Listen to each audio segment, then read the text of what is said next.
very different kind of thing because it's truly an entity into itself, with the way public schools are run in North Carolina. So we appreciate the background information that has come from both you and Mr. Cox in pulling things together. I think we all have our nice budget notebooks, and this morning would definitely be the time that if there's some question you have about information that you've already been supplied, or additional questions from Mr. Cox or Dr. Grimacy, that we provide you with ample opportunity to ask those questions this morning to be sure that you are fully informed. Mr. Hensley and I have worked quite a bit, and I'll have to say he's probably put in longer hours than I have because he likes to play with PowerPoints. But we've put a lot of time and thought into this upcoming budget already this year. We appreciate meetings earlier with the Commissioner's Budget Committee to talk with them about a new approach, and think that you'll find it an interesting way to look at funding as well. So I will be leaving just briefly. When I say briefly, I don't know the law, but slowly. Some of you will know that my home was burglarized about 18 months ago, and we finally got the call from the district attorney that it was going to trial. So I've got to run to the district attorney's office about 10:30 to make some kind of appearance and see where it's going to go. So I will leave for a brief time this morning and then come back. But I think that you are in more than capable hands, probably much more so than mine are. I'm very good at spending money, and I'm having a unique talent at spending money. You can ask my husband. But as we're making very careful plans for the schools and how money should be spent, we do want to deliberate carefully. So, Mr. Hensley, anything about our previous meeting before we get started? All right. I guess we're Madam Chair, with your permission, get started. with everybody's permission, what we'll do, the idea is that we let Mr. Cox take direction from the school board liaisons and the budget committee. What Andrew's going to go through is a abridged version of, so I don't know where is Andrew. I hope Andrew, did Andrew leave? Oh, there he is. I heard a car speed on. Yeah, I ran. Heart rate took a little jump. So am I here? Where you can go wherever you want so you can see people. Okay, all right.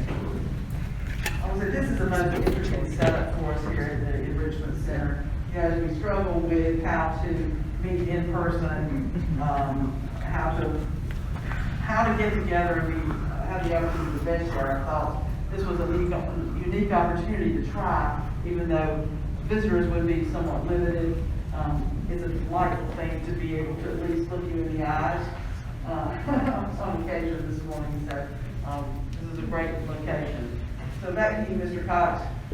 All right, we will say up front that the paper copies that board members have might have been tweaked by you over the weekend. Is that There are correct? a couple little minor changes, but nothing significant. And you'll point that out as we go along. Yeah, and so I don't have a paper copy of that, so right, of the version that you have. So if you see something different, is this the? Just so that way I can point out those things that are different. And Mary Kate, do you have a copy? I have. Okay. Sonia will get you a copy, Mary Kate. Well, here, okay, you got it. So, as Dr. Grimacy mentioned, the topics are outlined. It's not a specific presentation for each one of them, but we'll just talk about some reflections from the January 8th and January 14th Superintendent's Budget Committee meetings.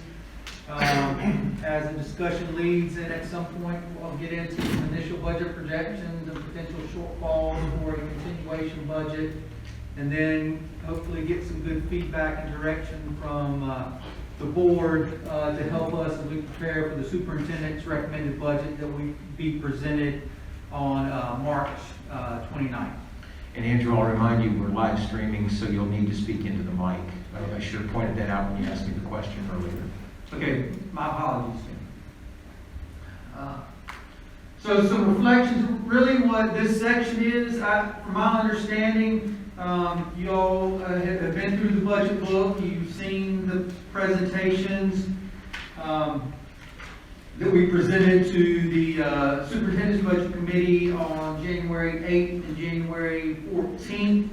These are a few things that came out of that that were not fully discussed during those meetings to share with the board. So this is kind of new information. I believe the chair and Mr. Hensley met with the county commissioners, the chair, vice chair, whatever, their budget group, to talk a little bit about some of this information. But I think it's new because it hasn't been presented to the full board yet. I don't believe it has. So we'll just talk a little bit about it. One of the things that the liaisons on the Superintendent's Budget Committee asked, they wanted to find out what the historical local per pupil funding was from the county. And by general statute, we have to give a portion of the local per pupil funding, including fines and forfeitures, to charter schools. To determine what the base local per pupil funding was, they asked, could we take out the fines and forfeitures? So what this does is shows because the county doesn't actually give us the fines and forfeitures, that's through the court judicial systems or whatever, and the fines associated with that then comes to us from the county, but it's not from the county general fund or appropriations they give us. So they felt it was important to take out that piece when we look at local funding. So this shows the per pupil funding over the last few years, excluding fines and forfeitures.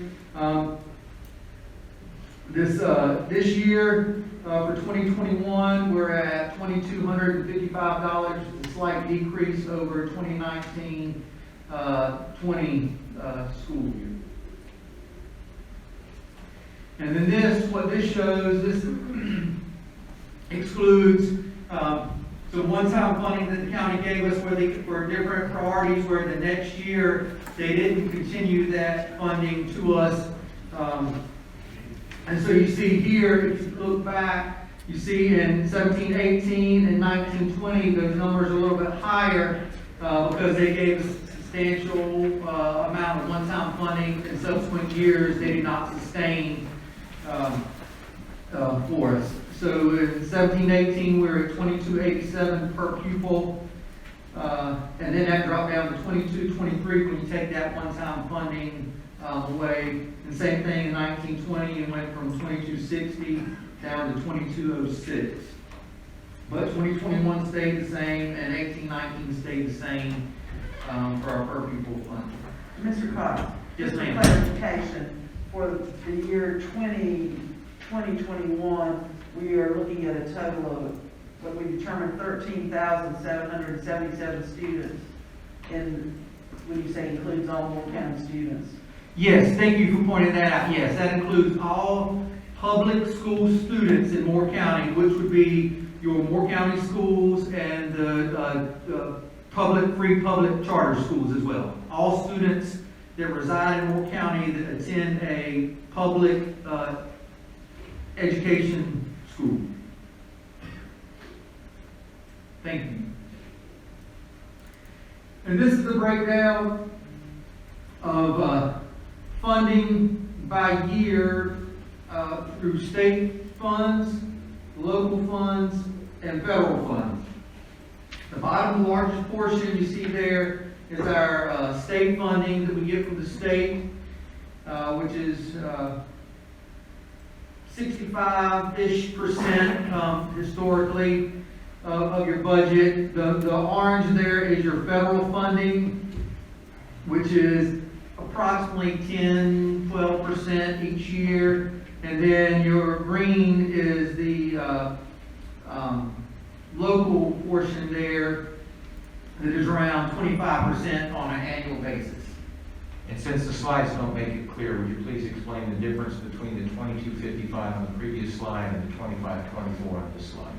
So what this actually is your published numbers from the Department of Public Instruction based on expenses that were submitted, actual expenses that we had, that Moore County Schools had, that went to the state. And this is the actual final numbers for each year that DPI has. So this is actually per pupil expense as opposed to per pupil funding that was given. This And is this is for- only for Moore County school students. It does not include all students in the county, because when we submit data, it's only for Moore County schools, it's not for the public charter schools. So this is only reflective of Moore County schools information. And I'd like to emphasize that, because throughout this brief and throughout the day, the numbers are gonna change. And the numbers per pupil change because sometimes it's inclusive of the charter school students, and sometimes like this, it's only inclusive of Moore County school students. And we don't have data. That's a good point that Mr. Hensley makes. When you see a variation, please feel free to ask, but it is not an accident. Okay, there's always a reason why that variation is there. And to what extent, Mr.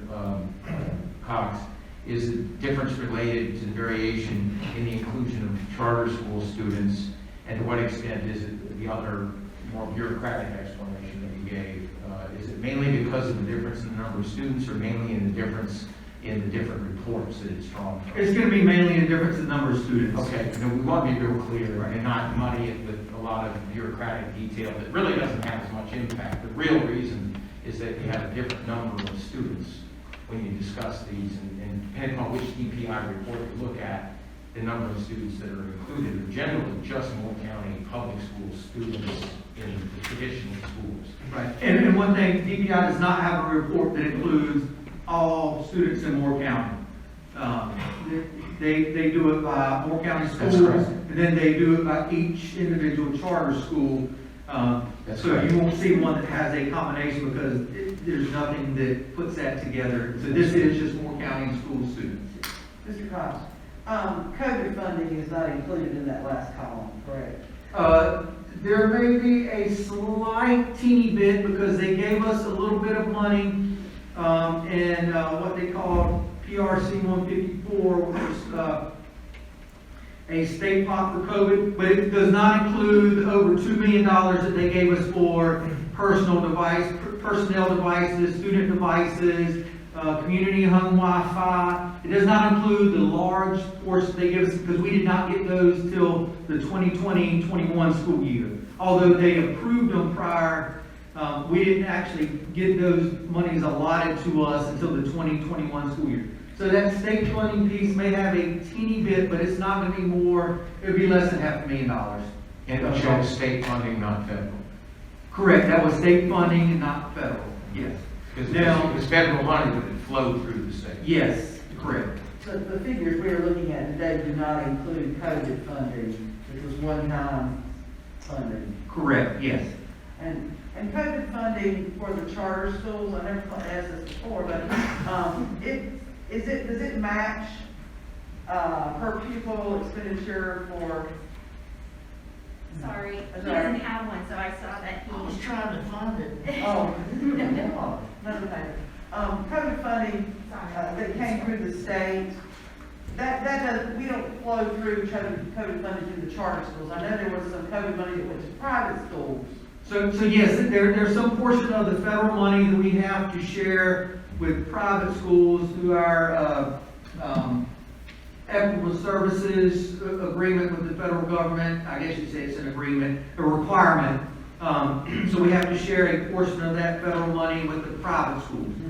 For charter schools, DPI is handling the allocation to them, whatever COVID monies that they're due. So yes, there's not a flow through like we have to do with the county money. We don't have to take a portion of our county appropriation and give to the charter school. We do have to take a portion of the county money and give to the charter schools. For COVID, we do not have to do that, because DPI is already handling that on the allocations.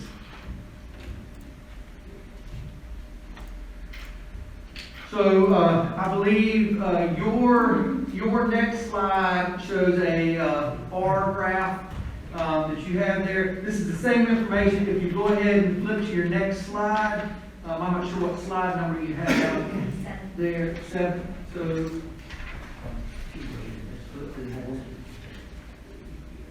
yeah.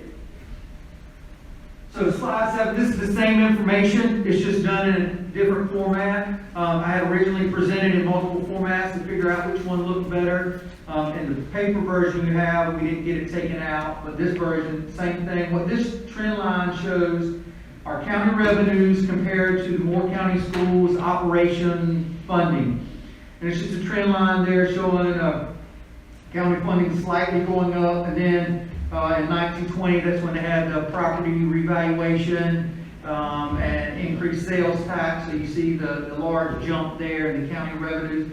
And I will say that the 1920 and 2021 years are budgeted amounts. We didn't have the county's CAFR for 1920, and obviously we're in the 2021 school year, so we don't know actuals. But for 15, 16, 16, 17, 17, 18, and 18, 19, those were actual county property and sales tax revenue amounts as published in their CAFR. And that does not include I believe it's Article 42, which is the quarter-cent sales tax amount, because that's not a portion that is, we're eligible to receive for operations. They use that for debt service or other some type of funding piece there. So that is not included in these amounts. Is digital included in that?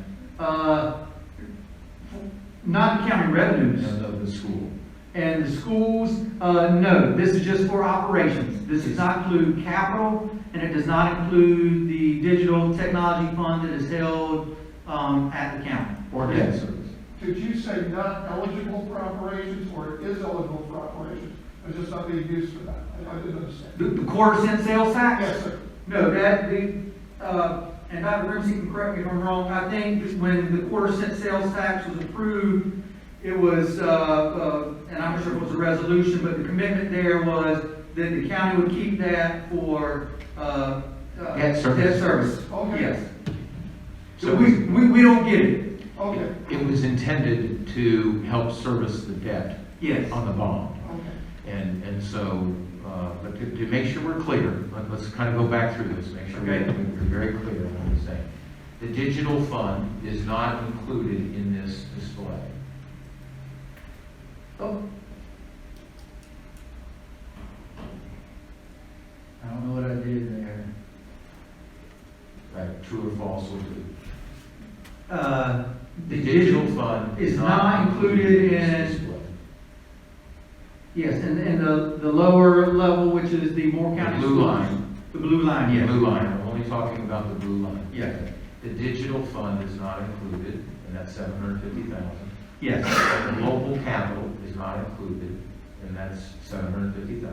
correct, And there's no debt service in this. correct, Okay, so this is what the county refers to as local expense. yes. It does not include fines and forfeitures, or it does? No, it does not, because that does not come from the So county. this only includes what the county refers to as local expense. Yes, Okay, thank you. Just want to make sure we're very clear on that. Because it doesn't come across in the PowerPoint by itself. It's not self-explanatory. Now, the next one is the same thing without one-time. correct, local- yes. Without So you- one-time local expense. So you see the county's line is the same. If you look down at the blue line, it's a little flatter because you had those 2 years where they gave us additional one-time monies. So that's just showing that our line there takes out that one-time funding increases for 17, 18, and 19, 20 that we did not get in those subsequent years. But before you move on though, just in looking at those two graphs, so, it's been a long time since high school math. So we're reading this in that, funding for the schools for operations has stayed relatively flat, over a fairly considerable time period. And I know that the digital money has not increased since the original, setup.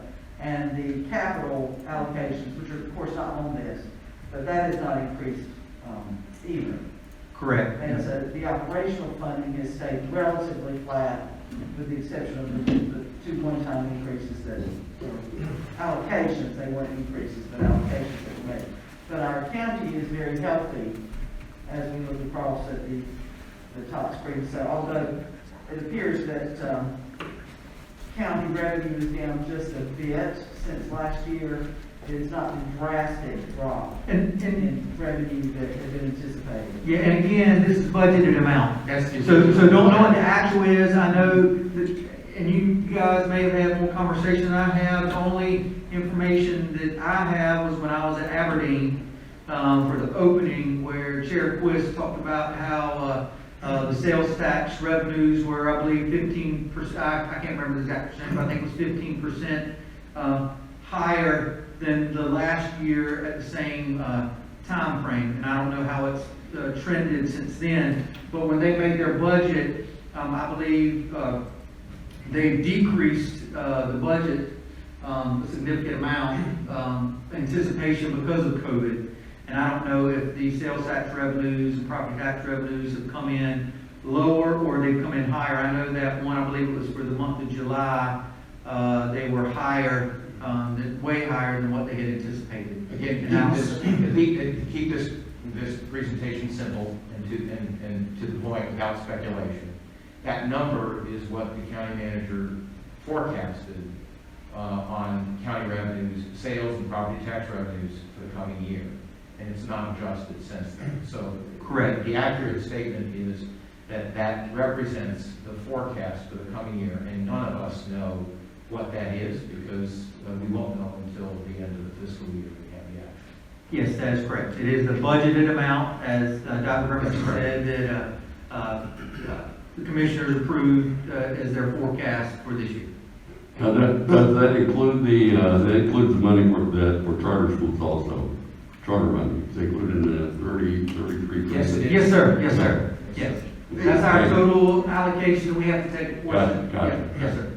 The actual per pupil funding for the actual local per pupil funding provided by Moore County has increased. If you do not include the one-time augments, the per pupil funding for Moore County has increased 8% over the last 4 years. If you include the one-time allocations, then the per pupil funding from the counties increased 10% over the last 4 years, which exactly mirrors the 10% per pupil increase from the state. And you'll see that in my slides. So the per pupil funding from the county has increased 10% over the last 4 years. When you count the one-time funding. Right. And when you don't count the one-time funding, it's increased 8%.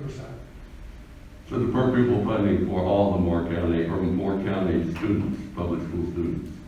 Correct. Correct. The per pupil, yes.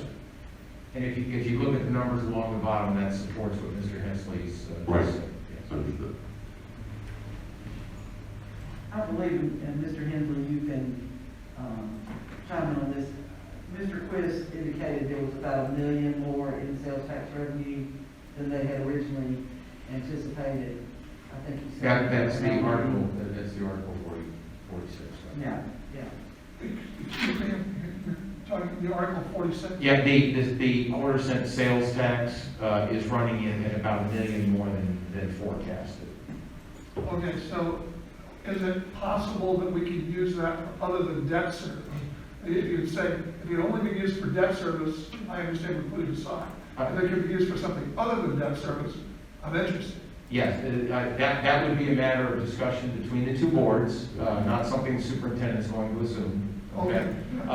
But the intent for the quarter-cent sales tax to begin with was that it would help service the debt.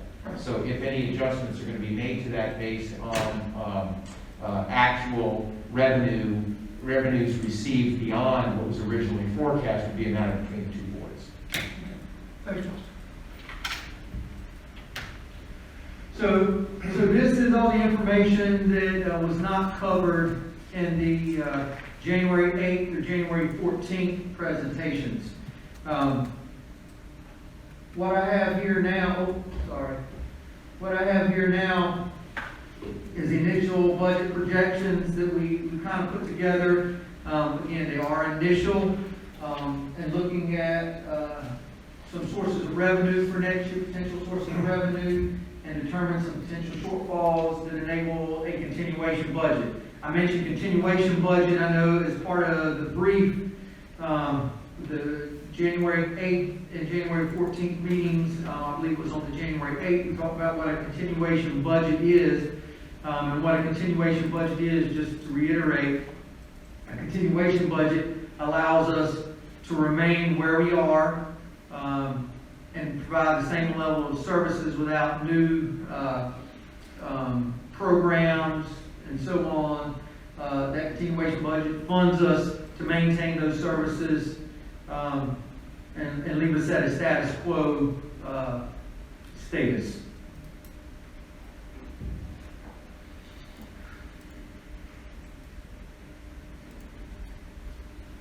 I'm not sure how to get it to stay, so I'll just start right here. So first I want to share a few things of what we know. You may have, and I'm not sure if it's on your presentation, County Commission's budget work session was scheduled for January 27th on Wednesday. We just found out on Friday that it has been postponed to February 24th. So if you have on your slide still January 27th, it is actually February 24th now. Superintendent's proposed budget is set to be presented on March 1st at the school board's work session. After the superintendent's budget is proposed budget is presented during the March 8th regular business meeting of the board, there will be time for a public hearing and feedback on from the public on the superintendent's proposed budget.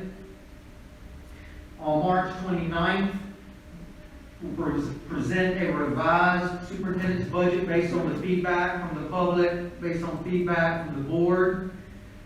And then on April 12th, that is when the Moore County Schools Board of Education will adopt a budget as the Moore County Schools, or not Moore County Schools, the Moore County Board of Education budget. Right now, tentatively, Moore County Schools budget, or Moore County Board of Education budget is scheduled to be presented to the Commissioners on April 20th at their meeting. On May 18th, it's scheduled for the county manager to present his proposed budget or recommended budget to the county commissioners. And then on June 15th, it's scheduled for a public hearing on the county commissioner's recommended budget that was presented to the county commissioners on May 18th. So that's kind of a timeline, things that we know of the budget process between our budget process and the county commissioner's budget process.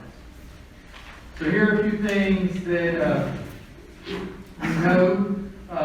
We've had some revised fiscal year 21 fixed costs over what was originally presented. And then we'll talk about, we know how those revised costs are to be covered this year. We have a plan of how the fiscal year 21 fixed costs are going to carry over, because our fixed costs are going to continue in future years. We have a plan of how to cover those in fiscal year 22. And we know there's going to be some additional one-time federal COVID funding. And this is kind of what we don't know. How much it's going to be, and when we're going to get it, and for how long that it's going to be available to us. But I did want to point out that we do know we're going to get some additional one-time federal COVID money. We just don't know how much and when we're going to get that money. So here is a chart that shows, if you look at the original costs, these were numbers that were part of the original budget presentation to the Board of Education. We anticipated needing 4 additional teachers for the K-3 class size mandate, class size reduction mandate, at a cost of $280,000. COVID has reduced our students, so we haven't needed those additional 4 teachers, so there's no cost there. So that's the revised cost. Charter school increase, we anticipated about $475,000. We're now anticipating that to be approximately $500,000. The salary step increases for locally paid employees. This is the cost that we have to pay to our employees that are paid out of local funds to mirror what the state did for those employees that are paid out of state funds. And that also includes the benefit rate increases for retirement and hospitalization along that. We anticipated about $490,000. We're, after revisions, we're looking at about $400,000 as opposed to $490,000. Mr. Dr. I understood that $350 bonus, small that it may be, was to be covered by the state. It did, it was covered by the state. Thank you for pointing that out, yeah. The state gave the increase and covered it, I should take it out here, but it is not a local expense, you are correct. The state did cover $350 for teachers and instructional support personnel. And so the state covered that for the locally funded teachers as well? Yes, all teachers, the state did cover that $350 bonus. I missed that, that's good news. They did. I'm glad I came this morning. So yes, we did not have to pay $350 per locally paid teacher and instructional support personnel. The state covers all teachers, regardless of the source of funds, for that $350 bonus. We did add a teacher for orchestra at Northmore to maintain continuity of services through the redistricting. Where Northern Moore did not have an orchestra program, we did implement or reinstate that program and hired a teacher for orchestra in the North Moore area. So that still is a cost there. And the school business system modernization mandate, it still is going forward, although right now there is no state funding for it. As I mentioned to the board in the original budget presentation, this is a cost from our current vendor based on the mandate and districts going to new platforms, although at this time, we don't have any additional functionality with our system. They increased their price, and so we're stuck with that at the time being. The board did approve a contract for 4 years to bridge the gap of when the state hopefully will get funding and give us the options of moving to more modern platforms that we don't have right now. Because there is no funding for that school business system modernization mandate. And that is through the state and DPI, where, for the new board members, where they went through a big, long RFP process, and they selected 2 vendors that school districts can choose from to move to new, more modern financial and human resources platforms. And the state was going to pay for all districts to migrate to one of those 2 platforms. With COVID and the budget situation, that program was not funded this past year, so the brakes got put on the migrations and districts choosing additional or a new technology platform for finance and HR. And that, if I would, sir, I'd like to just bring that to the attention of Mr. Dennis and Mr. Holmes and Mr. Levy as a possible discussion topic in their role as the legislative committee, bringing forward perhaps some legislative priorities on March 1st. And I will note that money that would go to school technology from the state in what we call our PRCO 15 was diverted and not given to us this year and given to the school business system modernization project for those systems. I think there are 5, I could be wrong. I think there are a handful of systems that are in the migration phase. In order to stop them from migrating, there was some funding to help them continue along with the migration process for those that were already in process when the funding stopped. So that took away our school technology money in PRCO 15. So yeah, that's another thing that our legislative liaisons can work with. Since you went down that path, Yep. okay, let's make sure again, we're clear. That's a legislative matter. However, you just mentioned that money was taken away. Does that mean that there's additional fixed cost that's not reflected here? How is that money covered if it's not reflected in fixed costs? So it's covered through additional or other school technology pots. other technology pots, okay? So we'll be going through all those pots and determining. I was under the impression that it was backfilled by CARES Act money. So it could be. Okay. There's no additional CARES Act money, or, I mean, you got your personnel devices. No, I get that, please stay on point, okay, stay on point. We just introduced a new reduction in state funding. Just to make It's sure- one that's been introduced previous times, but the new board members had not heard that. That's correct, so you need to give them assurance, the costs that are covered by that money have been covered by some other means. Yes, correct. So just forget the legislative piece here for a minute, and just focus on the budget. Is that an uncovered fixed cost that's not reflected here? Or was there all along money in these other pots where we didn't need that state money? So if we don't get additional state money, then it will be an additional fixed cost. At this point, it's been covered through other sources, through repurposing of those funding. All right, or else those sources are gonna have to be, whatever, later on when we get into expenses, there'll be some expenses that need to be cut if we don't cover that cost. Correct, yes. But in the meantime, there is CARES Act money, there's something that's covering that $150,000. You said other pots, in other words. Right, it's not 150, I don't remember the exact amount, I said it's PRCO 15 is where the funding was. Board members, take comfort with the fact that we're not cutting anything at this point. Correct. Let's just kind of keep it to the budget. I just noted to the legislative committee the school modernization piece, and we just made it much more complicated. So I want to keep it simple today. If that's something we want to discuss legislative, let's keep that separately, okay? Okay, Yeah. You just mentioned legislative committee, So we'll so. come back to that, yeah. But I don't, at this point, I don't want to confuse the focus on fixed costs at this point. There is no additional fixed cost. That's right, thank you. I'm still a little confused because if we have to pay and we can't, if it's contracted with us, why is it not a fixed cost? No, this 40,000, the school business system modernization is a fixed cost. Oh, okay, all right. That is, yes. All right. It was the introduction of that removal of state revenue for digital that I was worried was going to confuse the board, and I was trying to neutralize that.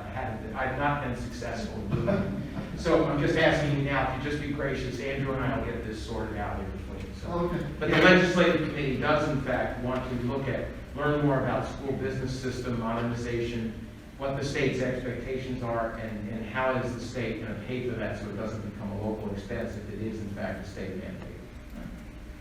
Right, let's proceed. Perfect, thank you. Thank you. So, original projected, cost, fixed cost, was 1.355 million. After revisions, different changes, we're down to 1.01 million. Then we added in the classified employee bonus, 150,000, so 1.16 million, essentially what you say fixed cost. I just have an administrative remark on the charter school increase. The issue with the charter school funding is it never belonged to Moore County schools. If you view it as a per pupil funding, those students don't belong to us. And it keeps being presented as an expense that we have to make up for because the charter schools took away the money. Well, the money never belonged to Moore County schools. So it's really not an expense to offset. My recommendation is in the future that just be taken off the top, because the correct view is it's a per pupil funding that never belonged to Moore County. So we're not offsetting a quote unquote cost of the charter schools because it was never our money to begin with. It's just state law causes it to be a pass through to us. Again, it's an arcane point, but it really serves no purpose because it was never our money. So it's not really an expense that we have to offset. Again, no action required, that's just an administrative. It should just be taken off the top because, again, it was never our money. It was never intended for Moore County schools, so we shouldn't offset something that never, in other words, we're acting like it belonged to us to spend, and then on the next slide, we're gonna have to offset it, but it was never our money. Yeah, and we can get into that later, but DPI has to know what the actual county appropriation is to us, and that is part of the county appropriation to us, that we then, to do our per pupil calculation, because we can't lower the amount. You gotta make your I understand income, what you gotta you're make saying. your income statement balanced, I understand that. But the point is, we shouldn't act like it's an expense that we have to offset, because it isn't, because it was never our money. That's my only point. I think the method by which we portray it is certainly subject to change. I think we all understand that on our balance sheet, if we receive revenue for a purpose, we need to show what expense that's tied to. How we do that is something I'm very open-minded about. And in fact, when Mr. Hensley goes over his perspectives this morning, he does introduce some new ways of thinking on that I think offer some potential. As of this morning, we haven't settled on exactly how to do that, but it is a matter that's on the table. And I appreciate that. I think the reason for including this is just that what we had was an estimate of what that cost was going to be, and you're showing us that there is a revised cost to it, so we need to allocate another $25,000. Is my Correct. Yes, ma'am. To move on to the charter schools because their numbers were larger than we had This estimated. is an accounting question. Does the state mandate that the county give us the money and can't Yes. give it to charter Yes. schools? Yes. Yes. So it requires a change in the state law Correct. to give it directly to Yes, charter schools. and ironically, the state makes the local entities do what the state doesn't do. The state pays per pupil directly to the charter schools, but they mandate that the local funding goes through the local school district. So That it is, might be one of our legislative. well, it's In fact, inconsistent. It has been. it's easy for you because the way you stated it is almost precisely the way it was stated in the board's legislative priorities last year. Okay. So when you guys get that document in front of you here in the coming weeks and look at it, you'll be pleased with what you see. It's gonna make your job easier. Okay. Yeah, I think that,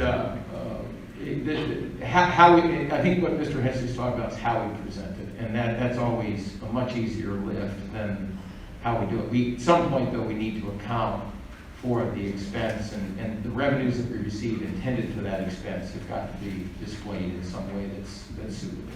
And we'll get there, we'll get there. If I can add something, Ed, I believe you were on that Zoom call with the Board of Education Association, and one of their priorities was exactly that, making a separate, pretty much entity of the charter school money to be like almost a separate bank account, and not go through Moortown schools or public schools. I'm not sure if you were out on that meeting with me, but I thought I saw your name on there. But that was voted on with the Board of Education throughout the state of North Carolina. Yeah, that was the school board association. Yeah. I was also on that Zoom call. Okay. Yeah. Yeah, I think it's been a priority of the School Board Association to separate it out and do exactly as Mr. Levy's saying, working and getting changed, where it goes directly to the charter school instead of having to pass through the school system. And we'll come back to that topic in some detail in Mr. Hensley's presentation. So here are your revised fixed costs down from 1.35 to 1.16. Mr. Cox, I'm sorry, you go back to that slide. The charter school increase there, it shows it at $2,178 per pupil expenditure. Now, that would be then minus fines and forfeitures, minus, not minus fines and forfeitures, but minus digital or capital monies that come from the county to get that. This is just local expense. 2178 is our local county appropriation and fines and forfeitures. Okay. Because that's how the law is written. We have to give the charters a per pupil share of the county appropriation and fines and forfeitures. I just was looking back at our figures on the previous charts and making sure I understood what that one was. Yes, and that does include fines and forfeitures because by law, charter schools are eligible to receive the per pupil share of the fines and forfeitures that we as the school system receive. Good clarification. All right, so, Andrew, if you use that arrow down there at the bottom, would you have a little bit more control over it, or do you just sort of? I guess I could probably go to the computer. Yeah, never mind, go ahead, stay put. You're doing okay. We'll get, just stay with it. So how is that $1.16 million fixed cost being covered, being that we didn't get additional allocation this year from the county? So we had, due to lower ADM, we have about 20 unallocated teacher positions, which is a cost savings of $1.2 million. We estimated moving 7 teacher FTEs over to our one-time CARES Act funding. You move it off the local, move it over to the CARES Act funding. It's not really a savings, but it's a savings to local. It's just moving it where it is. So $490,000. Estimated moving 6 classified FTE to CARES Act from local funding, $240,000. 2 school building administrator positions to CARES Act of $200,000, and then 2 instructional support FTE over to the CARES Act funding for $150,000. And then when we consolidate the 2 Aberdeen schools, the primary and elementary school, into one, based on State Board of Education policy, we're able to hold on to both principal FTE allotments for 2 years to allow for transition. So that so one of the principals that the school you just closed to consolidate isn't immediately displaced. So it gives you time to transition to find, for them to either find employment or you to find some type of employment within the district. Another principalship opens up after 6 months or some period of time. They allow you to keep that FTE for both positions for a period of 2 years.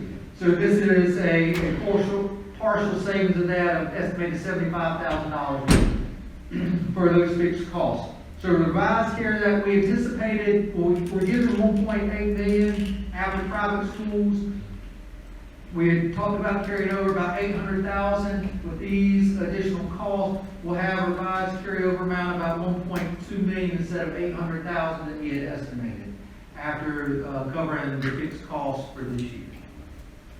Can you explain what FTE is, just so? Full-time equivalent, full-time equivalent. So if you're a teacher, it would be 10 months of employment is what it would be.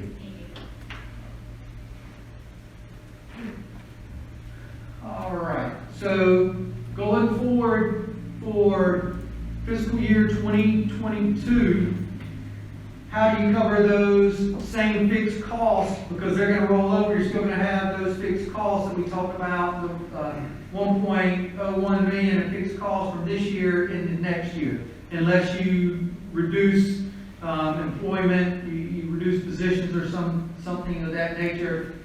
Right now, for our conversation, we're assuming everything stays the same. How are you going to cover those costs? We're anticipating a reduction from the state of about $1.8 million for reduced ADM. We don't know if that's going to play out or not, but that's what we're anticipating right now. Best guess, best estimate is $1.8 million reduction for the state for a lower ADM based on COVID this year. We're at 12,400, 12,500, 12,400, 12,500 students. They anticipated 13,000 for us before charter reductions there.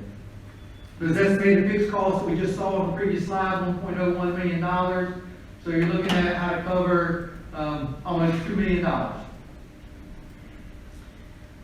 So again, we have the unallocated positions for this year that we would save rolling over to next year. Estimated $1.2 million savings that we wouldn't need for next year, provided everything stays the same. We've got the $1.195 from CARES Act funding to use. It's again, it's one time. So next year will be the last year we'll be able to use it. Consolidated principal FTE now, in addition to Aberdeen schools closing, we still have 1 FTE for that year. Now the Southern Pine schools have consolidated, so you get additional FTE of held harmless. So now you're up to 2 FTE help harmless for additional $200,000.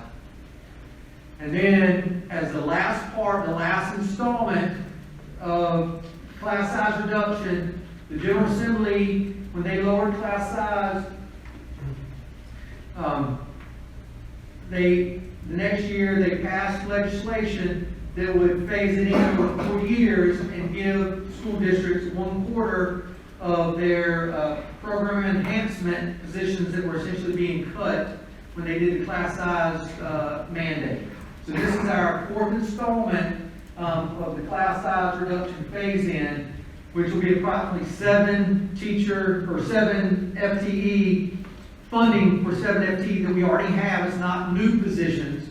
We have those in place now. The state has given us that last installment for those 7 teachers as a result of the class size reduction mandate at $490,000. So when you add the fixed costs that you have to cover, the reduced anticipated reduction with these revenue sources, we would estimate having about $275,000 before any additional or new fixed costs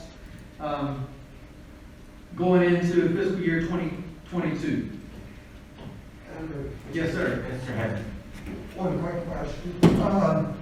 So the last line there, that's gonna be permanent funding, correct? The state funding to cover the 7? Correct. Yes, sir. Okay, so So I say line, it's permanent, it's based on ADM, so it's the last one from the state. Understood. Essentially permanent. so lines 4 and 5, the carryover one-time act funding and the hold harmless, that's $1.4 million that expire in 21-22. So in 22-23, looking ahead, unless there's reduction in fixed costs, that's going to be a $1.4 million hole. It's gonna be a cliff, yes, sir, that is correct. We'll have one of those FTEs, so you have 100,000, it's not gonna help much, but it's a little bit, for that next year. Yes, that will be a cliff because those are one-time funding sources, that we have, yes, sir. Andrew, would any of these have any effect on the personnel we're presently paying with local funds? Like the 7 existing program for our enhancement teachers? If they're paying for 7 more teachers, would that lower the amount of teachers we would need from local funds? This, yes, it could, yes, sir, yes. Because we have those teachers currently employed. Right. This will provide funding for those teachers, yes. So it could take the burden 7 off of local, yes, It could. yes, sir. But- Yes, sir, that's but right. couldn't it also, I mean, if our numbers, because in the K-3 classes, this is the last year for the drop-in teacher-pupil ratio, correct? Yes, sir. I mean, yes, ma'am, sorry. So we may need all 7 of those positions simply to make up the difference in class size reduction. You may, just depend on what the ADM is, yes, you may need those teacher FTE to make sure you stay in compliance with the K-3 class size mandate, yes, ma'am, that's So correct. really, we shouldn't. You shouldn't plan on it, but it may, yeah. The liability associated with that trade-off has to be made clear by the superintendent's recommended budget. Right. So between now and March 1st, staff must make its best reasonable estimate on what the staffing needs are going to be. And then if that exceeds 7, then that would be your liability that you would need to seek some other means by which to fund. So if you need 9 more FTE, well, if you don't mind, Dennis, this is for the benefit of the new board members. If you need, if you project a need of 10 more FTE teaching positions next year, you know the state will cover 7 of those positions, and that leaves you with 3 that you either need to seek additional local revenue for or find other offsets within the existing budget to cover those. Right. And that's been done in a variety of different means, again, for the new board members. We've done different things. We've sought additional funding. We have moved positions from grades 6 through 12 to grades K through 3 if necessary. And we've also made cuts in other areas to accommodate that. You'll see that there have been different strategies. But this year will be a new year. And by the time we come to March 1st, we'll need to show you where the offsets will be absent any additional revenue. You know, my point was simply, it'll give us 7 teachers, more flexibility with 7 teachers than we have right now. That's correct. But what we don't want to do is have to cover, or to cover any additional number needed by having to remove teachers from 6 through 12. Because we simply cannot impact those class sizes any farther than we are. Oh, no, I agree, but let's give 7 more teachers than we had last year.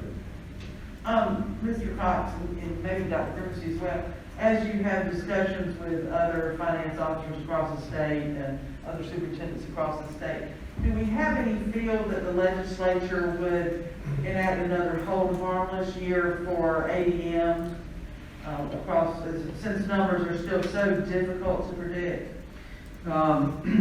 Last week on a call with DPI finance officers, conversation, or the recommendation, maybe not a recommendation, just too early to tell, don't know. That is something that is being discussed and being advocated for, but just right now, we don't know if they will institute another health harmless or not. It's the staff's obligation to assume that the worst-case scenario will present itself, and we need to have a plan for that. And then if it doesn't play out that way, then we'll also have a plan for that. But I think that we have to assume, particularly 2 years out, as Mr. Hensley noted, we need to be thinking not only about this year, but the year after that. There could be more federal dollars that the state could receive that would enable them to hold us harmless on ADM for another year. But there are just too many variables and too many people that are involved in that decision for us to take that seriously and to mislead the public. All right, so, just a recap here. After those costs are covered for next year, we anticipate we would have $275,000 before any new fixed costs, benefit rates, and increase and so on. Which is here what we don't know. Are there going to be state raises that will cause us to have to cover, the same equivalent raise for our locally paid employees?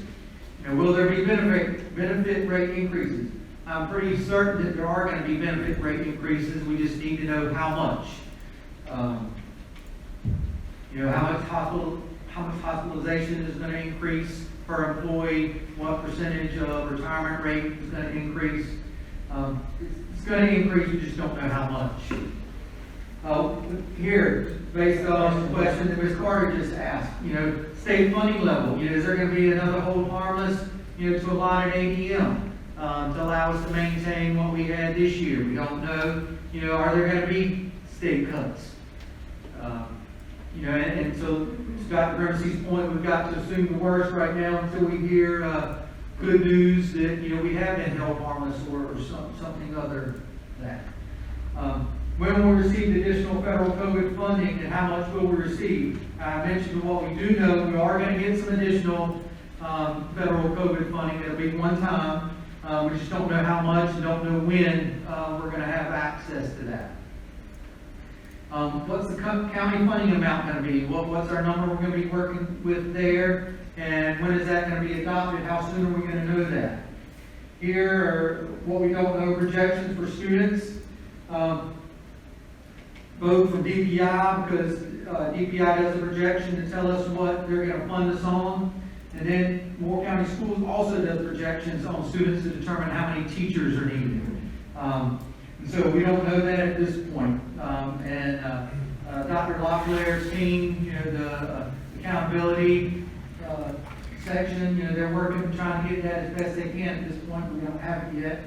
And then for next year, we don't know what the charter school enrollment numbers are going to be. What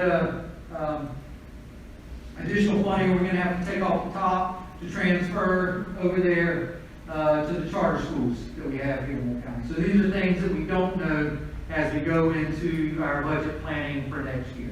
Mr. Cox, if you could specify then the last 5 days before the March 1 presentation of this budget will be devoted to developing the method of presentation.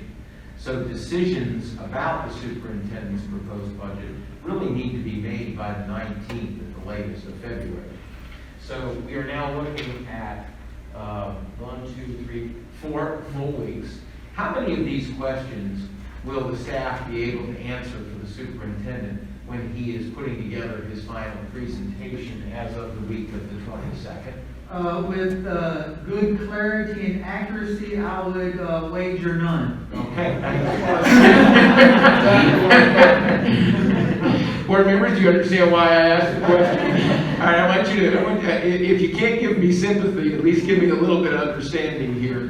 You've probably overheard the words in the past, fluid variables, and the county manager uses the word unknowns, and it is the best that we can do. We will bring to you the best estimates that we can bring. And we've got some history that we can draw from. There's a little bit of science where we look at past patterns. But with all the variables associated with the COVID, the CARES Act funding and whatnot, it is a particularly dynamic environment where we've just got to do, and whether you're asking for more revenues or you're telling the public you're going to cut things.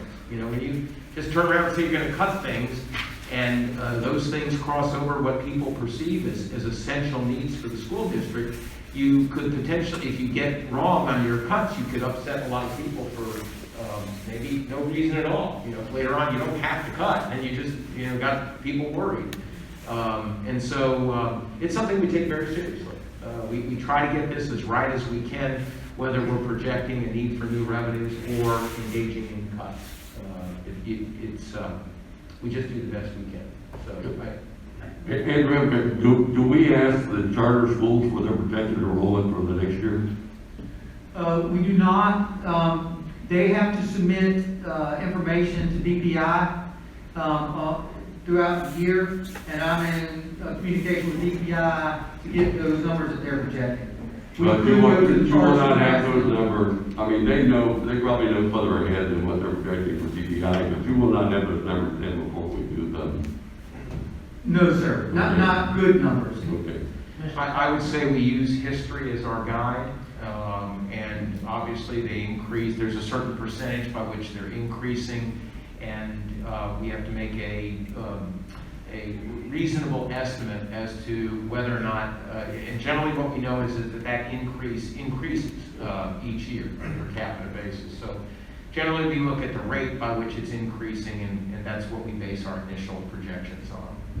Well, don't the charter schools go through their lottery, as a matter of fact, this month, or something like that, for next year?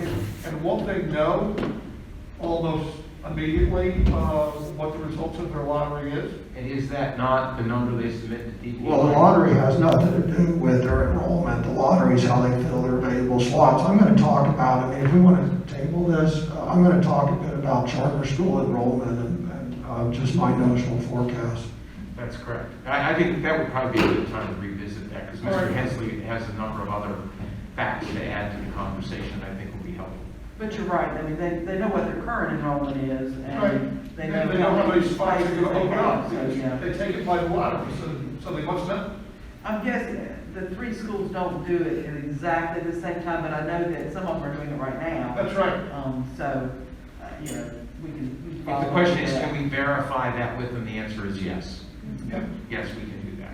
We're gonna take about a 10-minute break at this point.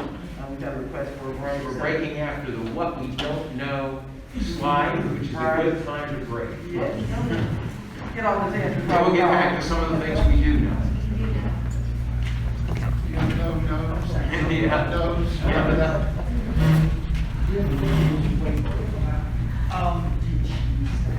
Pretty large audience. Be quiet.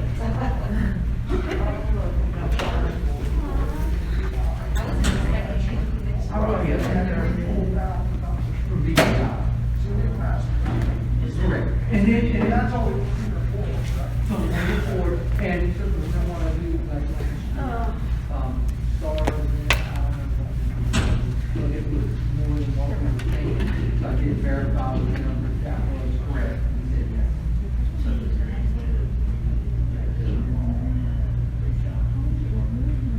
We can. I think that would be, you know, very good. There are two numbers.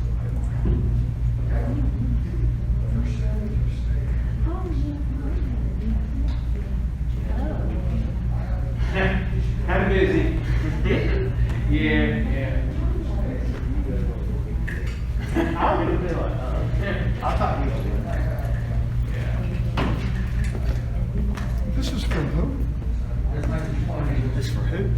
Actually, Yes. I'm gonna make an announcement when everybody comes back. That is for you guys. I was wondering, seeing, just looking at it, I thought that was this, you know, it's like a snack. And I saw, my name, what is this? It's a pop or something. No, we have School Board Appreciation Month in January, but because of everything going on, Okay. this was our first opportunity to be together. So I brought everything here and set the posters up. There's individual sections. What your stuff is there, that's for you to take home. It comes from the schools. Okay, that's what I'm asking, from whom? The From students. The students. any particular schools or just? Well, not there's just- a variety. There's some there from a New Century, or excuse me, Cranes Creek. I know there's some there from, let me look. I set it up last week. I've had it from. Okay, I'm just curious. Yes, they slowed 4.5% over 2 years. And he vetoed it. Yeah. So I mean, you've got cards here. Some of them have put their stuff on envelopes and whatnot. The individual packs. Bobby's Elementary. I know this one here. Who was what?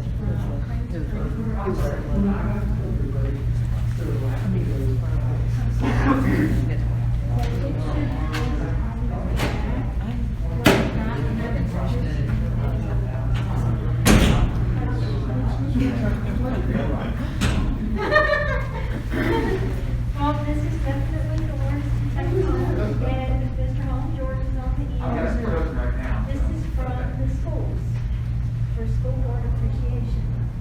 Oh, is it? Yes, So yes, it's yes, January. yes, I remember now, yes, of course, Yeah, we so jumped out. I just, like I said, I brought it up. Well, I appreciate you. I'll get it later. Okay. Yeah, well, that's one. Yeah, Just for you to look at and view and right. pick it up whenever you're ready. New thank you cards. Hey, Ted, the version that you sent to Catherine, is that the one he has? I just emailed her. Your email didn't have. This very one, and then also, I mean, Mr. Very sorry, thank you. That's okay.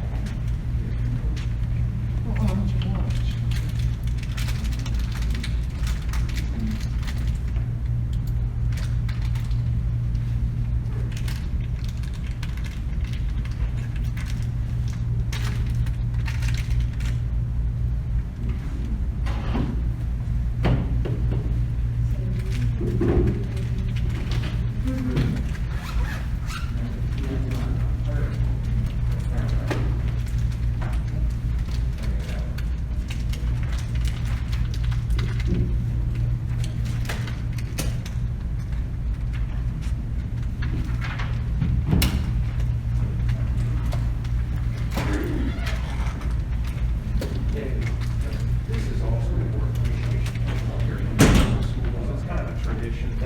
Not all of them do it every year, but there's a bag of little goodies there that schools can send in with your name on it, second to the left there. So during the break, if you want to, just peruse it and make sure you take home your games, yeah, your fountain. Some of mine out now.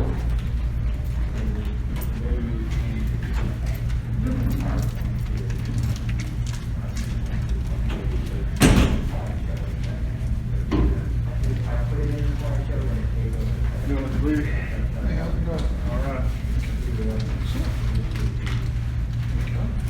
It's working.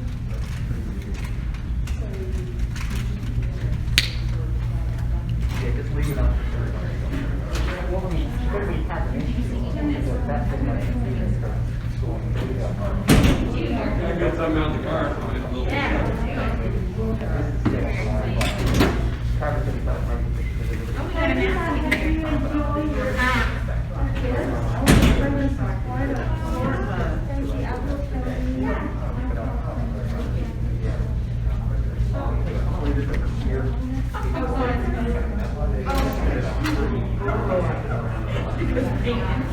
Yeah.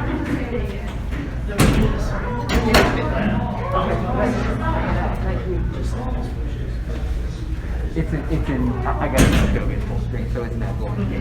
Okay, thank you.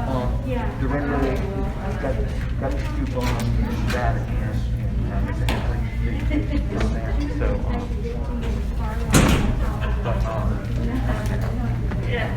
you. And did you get this one, this full screen? Yes.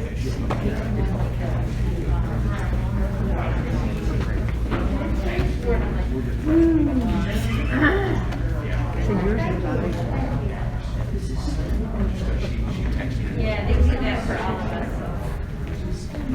Thanks, Red.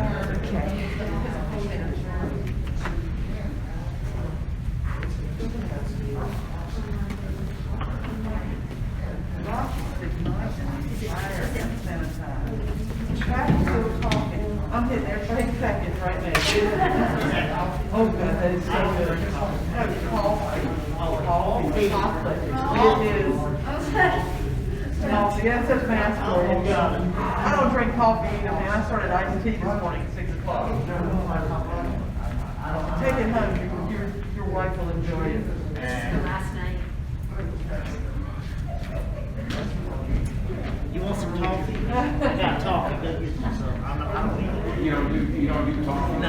I think That is too sweet, you know what I mean? Potter, I think, will do the coffee. I was gonna say, it's very, very good, but like I said, your wife might appreciate it. I can only hold so much sugar. I know, your knee is going over there, Philip. Can you feel it? I'm so sorry. Right here. Oh. It started. Were you ADHD? You know what? I think I am. I swear I do.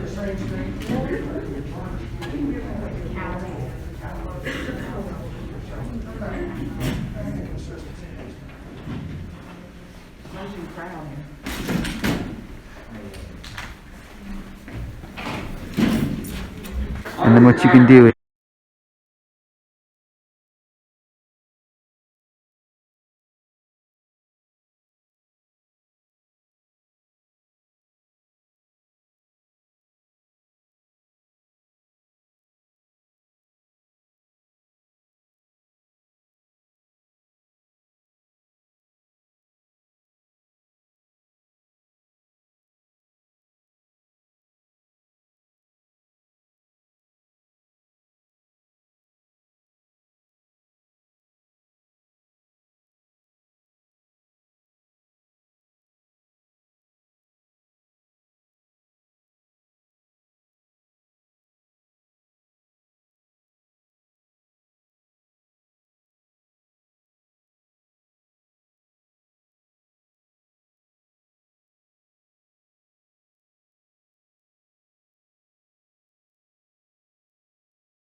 And sure with your permission. I did get word that our microphones were not muted during the last break, so if you shared any personal secrets into your microphone, we'll apologize for those general There's public. nothing said during break that's any worse than what we're talking about during regular session. That is true. The challenges before us, they are, if they're not worse, they're certainly dynamic.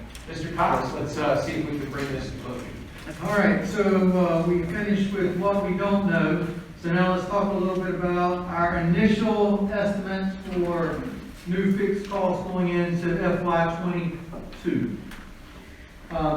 First line here you see a certified staff local supplement step in the information from January 8th to 14th.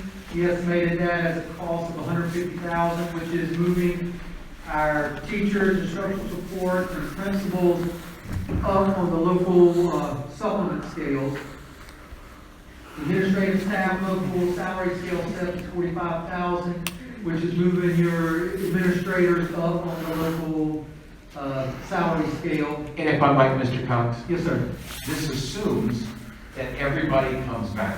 Yes, correct. And so this is as high as it gets unless we hire people that come in with more years of experience, which is not likely to happen. I don't know that that's happened in 20 years of my work as a superintendent. So it's safe to say these are the highest end costs that we have because, again, for new board members, if you don't have it figured out already, most of the time when somebody leaves us, we employ somebody with less experience. And so they're at one step on a scale, they retire, and we very seldom we hire somebody at that same high step. Most of the time we hire somebody who's younger.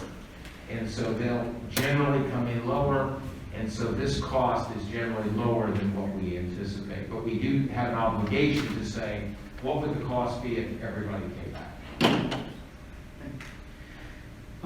So we talked about state increases. You know, we don't know what they're going to be. So we've estimated for certified staff a 3% increase. This is to pay those locally paid employees.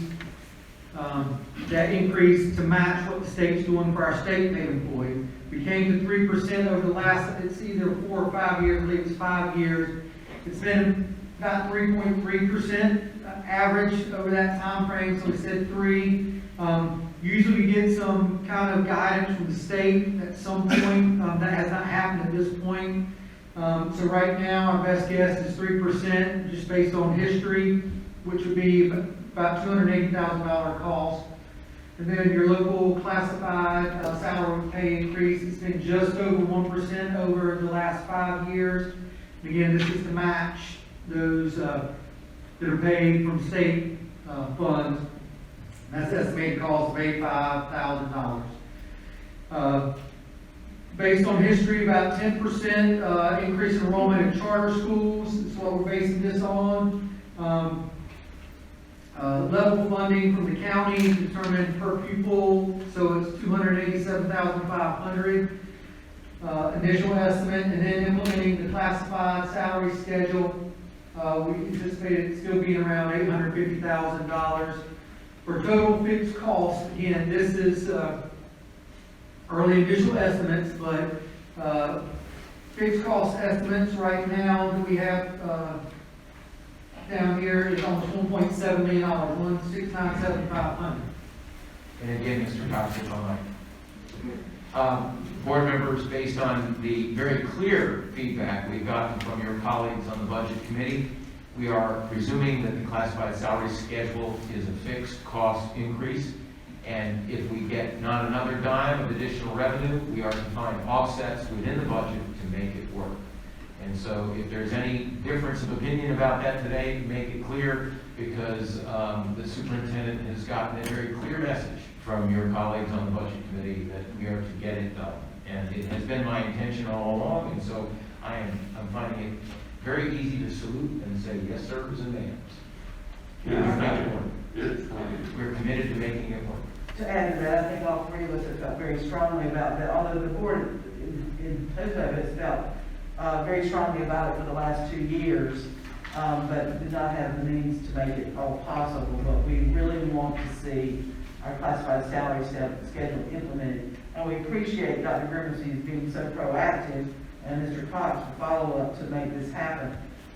One question there, assuming that our local classified staff get a 1%, not local, but the state gives a 1% increase to classified salary, which is a pittance.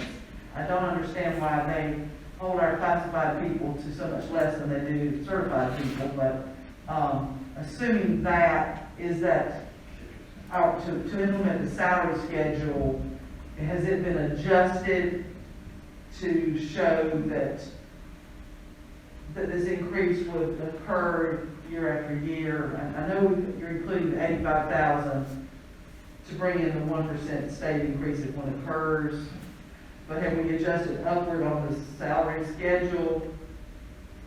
Because the salary schedule is based on steps, the way it's projected out. You know, people have come, people have gone. We're looking at that right now to see if it's still, we don't anticipate it fluctuating much, even with the pay increase from say $150,000, but it may change slightly. Mr. Cox, is is it possible that that 85,000 would actually be part of the recalibration of the salary scale? Yes, So yes. I think that does get to Ms. Carter's question. So that 85,000 on that middle line there would be part of the recalibration of the scale to ensure that those 30 steps are all 1% each. I know a tremendous amount of work has gone into creating that salary scale, and it is time for us to implement it, to tell our very, very valuable classified employees that we do value them, much more so than we're able to compensate them. So these are the fixed costs we're anticipating at this point,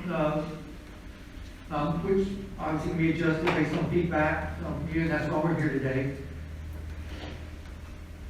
So where we go from here? You saw a couple slides back, we have revenue, anticipated additional revenue of $275,000. We have new fixed costs of $1.7 million, which leaves us an anticipated shortfall of $1.422,500 based on these fixed costs that we've proposed here. So we would need either additional revenue or cuts, or a combination of both as we go forward. So the questions that I'll lead into for discussion with the board, are these fixed costs sufficient? What we propose, are they sufficient? Do you think we need those changed? What are the board members' priorities? What do the board members, want in a budget from the superintendent? So we need to consider that. And then, last one, what do you want to see in the superintendent's budget, or superintendent's proposed budget that we bring back on March 1st? And some additional questions, from the presentations on the 8th and the 14th. Do you want a continuation budget where, we request to cover anticipated fixed costs that we proposed here, or the revised fixed costs based on feedback from the board that we get? Do we assume level funding where we repurpose existing priorities to cover those fixed costs that we presented, or what the fixed costs may end up being? And then when, and I guess it could be earlier, it could be in the superintendent's proposed budget presentation, when those shifts occur, or when presenting those shifts. Or do you want a continuation budget in addition to an expansion budget, where you ask for new items or new programs in addition to covering fixed costs? Or do we want to go and request additional county funding for capital or digital fund? I know you've seen the importance of digital technology and the need for funding there. If I could add, Mr. Cox. Yes, sir. For board members, we don't intend for you to provide exhaustive answers to all these questions. These are prompts. So these questions serve as prompts for our forthcoming conversation, the remainder of the morning, and perhaps into the afternoon, the kinds of things we could discuss. But I would recommend that we finish up with Mr. Cox's presentation, allow Mr. Hensley to provide some of his perspective, which I think is going to be very helpful. And but this would be a set we can come back to later. If you're trying to think of something to say, you can come back to these, and it might prompt you to reflect a little bit before we wrap up today. Thank you. Right, yeah. And so now, as we prepare for the superintendent's recommended budget, we're going to need your feedback, your input, so we can put that together, think about those questions that have been mentioned, and at this point, I'll turn it back over to Dr. Bernstein. Yeah, and I'm very willing to just sort of segue right into Mr. Hensley, but let's just pause for a minute and see if anybody has anything you want us to go back to and answer any questions or elaborate on anything that Mr. Cox has shared. We've been sort of doing that as we've gone along, but does anybody have any anything to say? Mr. Holmes? Yes. So during the break, I did ask Mr. Cox. He did talk about charter schools, and he had made mention that you get that from DPI, correct? Yes, sir. And I had asked him if we can be a little bit proactive and reach out to them prior to, just to kind of establish even more of a relationship with them. Yes, So that's a good one. We'll definitely put that on our list. Well,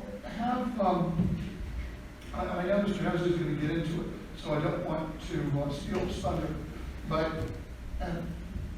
what are the assumptions made on what you've presented to us so far with regard to our deferred maintenance? Or is nothing in here regarding deferred maintenance? Mr. Cox. This is operations. Only operation? Only operations. It is not dealing with capital and deferred maintenance. Okay. And let me just explain why on that very quickly. Okay. That's the way the county commission, that's the way the county manager and the county commissioners prefer it. They prefer to have a separate conversation with local expense versus capital. Now, there is one middle ground there that we want to make sure we don't mislead. There is the maintenance budget.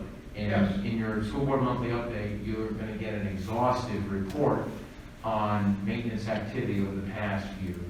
And you'll be able to begin to see from that the difference between the discussion on what we call high-end maintenance and capital. So the separate list that you're looking at right now with those more expensive remedies that you all are considering priorities for, that's what I call high-end maintenance. Those are your more expensive projects, as opposed to we have a leaky pipe and we dispatch the maintenance staff to go fix the leaky pipe. Or if there are too many leaky pipes in too short a period of time, maintenance staff is fixing 2 of them, we hire our contractor to fix the 3rd one. All right, so that's part of the maintenance budget that includes personnel, parts, equipment, materials for maintenance operations. That is part of local expense. That is not part of the other discussion. And so to that extent, that part of the maintenance discussion is part of local expense. But when you start to get into that list that you're looking at, the county would just simply call that capital. And what we call high-end maintenance goes underneath that. That's your life cycle replacement of roofs and boilers, which is one person's definition of capital and another person's definition of maintenance. Okay. And Bob, there's another reason not to commingle the funds, because charter schools are entitled to a per student allocation for operational expense, but not capital expenses. Charter schools are responsible for their own capital expenses. If you commingle the funds, then the charter schools will get a percentage of the money to which they're not entitled. Okay. I just have one comment. I would like to make sure that, excuse me, that we ensure that our restart schools have what they need. I don't want to cut them short. I know they have more flexibility now, but if there's something that would really help them, I would like to make sure we consider making sure that's in the budget. Yes, sir, and that starts with their Title I funds, and also as was in the Budget Committee's documents you received, there's a breakdown there, an introduction to how the restart funding process yields supplemental funds for restart schools, which has actually created opportunities for them as early as this year.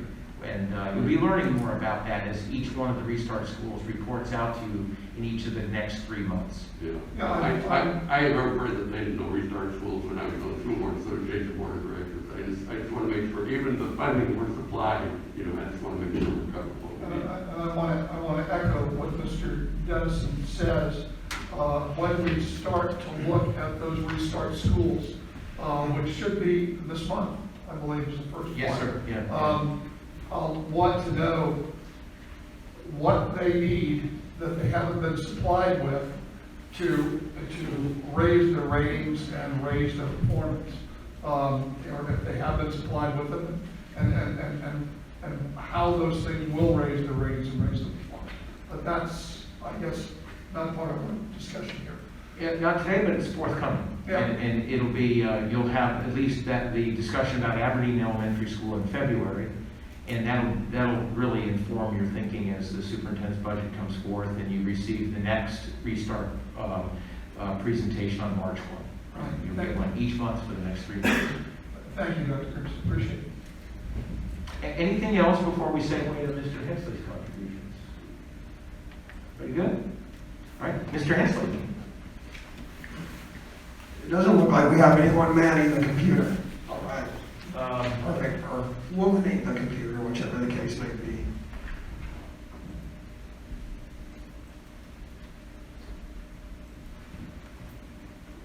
Thank you, Ms. Kidd. Thank you, Andrew.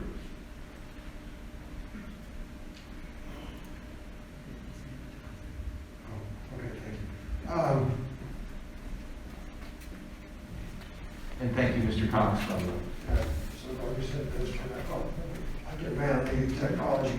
Okay, I wanted to, we sat through 16 to 18 hours of budget subcommittee meetings, and there's some concepts that I want to present. There's three groups of things I want to present. The first thing is 2 proposals to fix long-standing points of friction.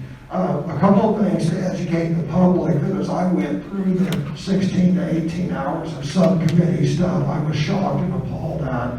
And then finally, some budgetary priorities and concepts. I have to say that most of this, not all of it, but most of this was subject to discussions during the budget subcommittee, and there was broad consensus on a lot of this. There's a few things that, of course, I threw in over the weekend that are my own opinion, right? And I think I'll point those out. So a quick overview. The proposal part is, and I'll go into this in details, we need to change our local funding to a per-student model. A per-student model recognizes the growth of student enrollment. It aligns the local funding mechanism with the state funding mechanism, and it also meets the needs of traditional public schools, Moore County schools, and public charter schools. We also need to implement a 7-year, I use the term deferred maintenance, but really what it is, it's capital repairs. We need to implement a 7-year capital repairs plan and subsequent sustainable plan versus the 20-year plan that the previous board had proposed. I want to educate the public and the board members on the horrible effects of the tier system on Moore County schools, and that's really what got us here. And then finally, some other budgetary priorities and concepts. One note, this brief presents concepts and then presents numbers. I'm not a big fan of briefs that all of a sudden you're looking at numbers and everyone gets confused. So whether this brief is going to talk about the concepts and it's going to present the numbers as to what the cost would be and what the effects would be. Any questions? Okay, so a couple slides on background. The first thing is the current local funding is not a per-student model.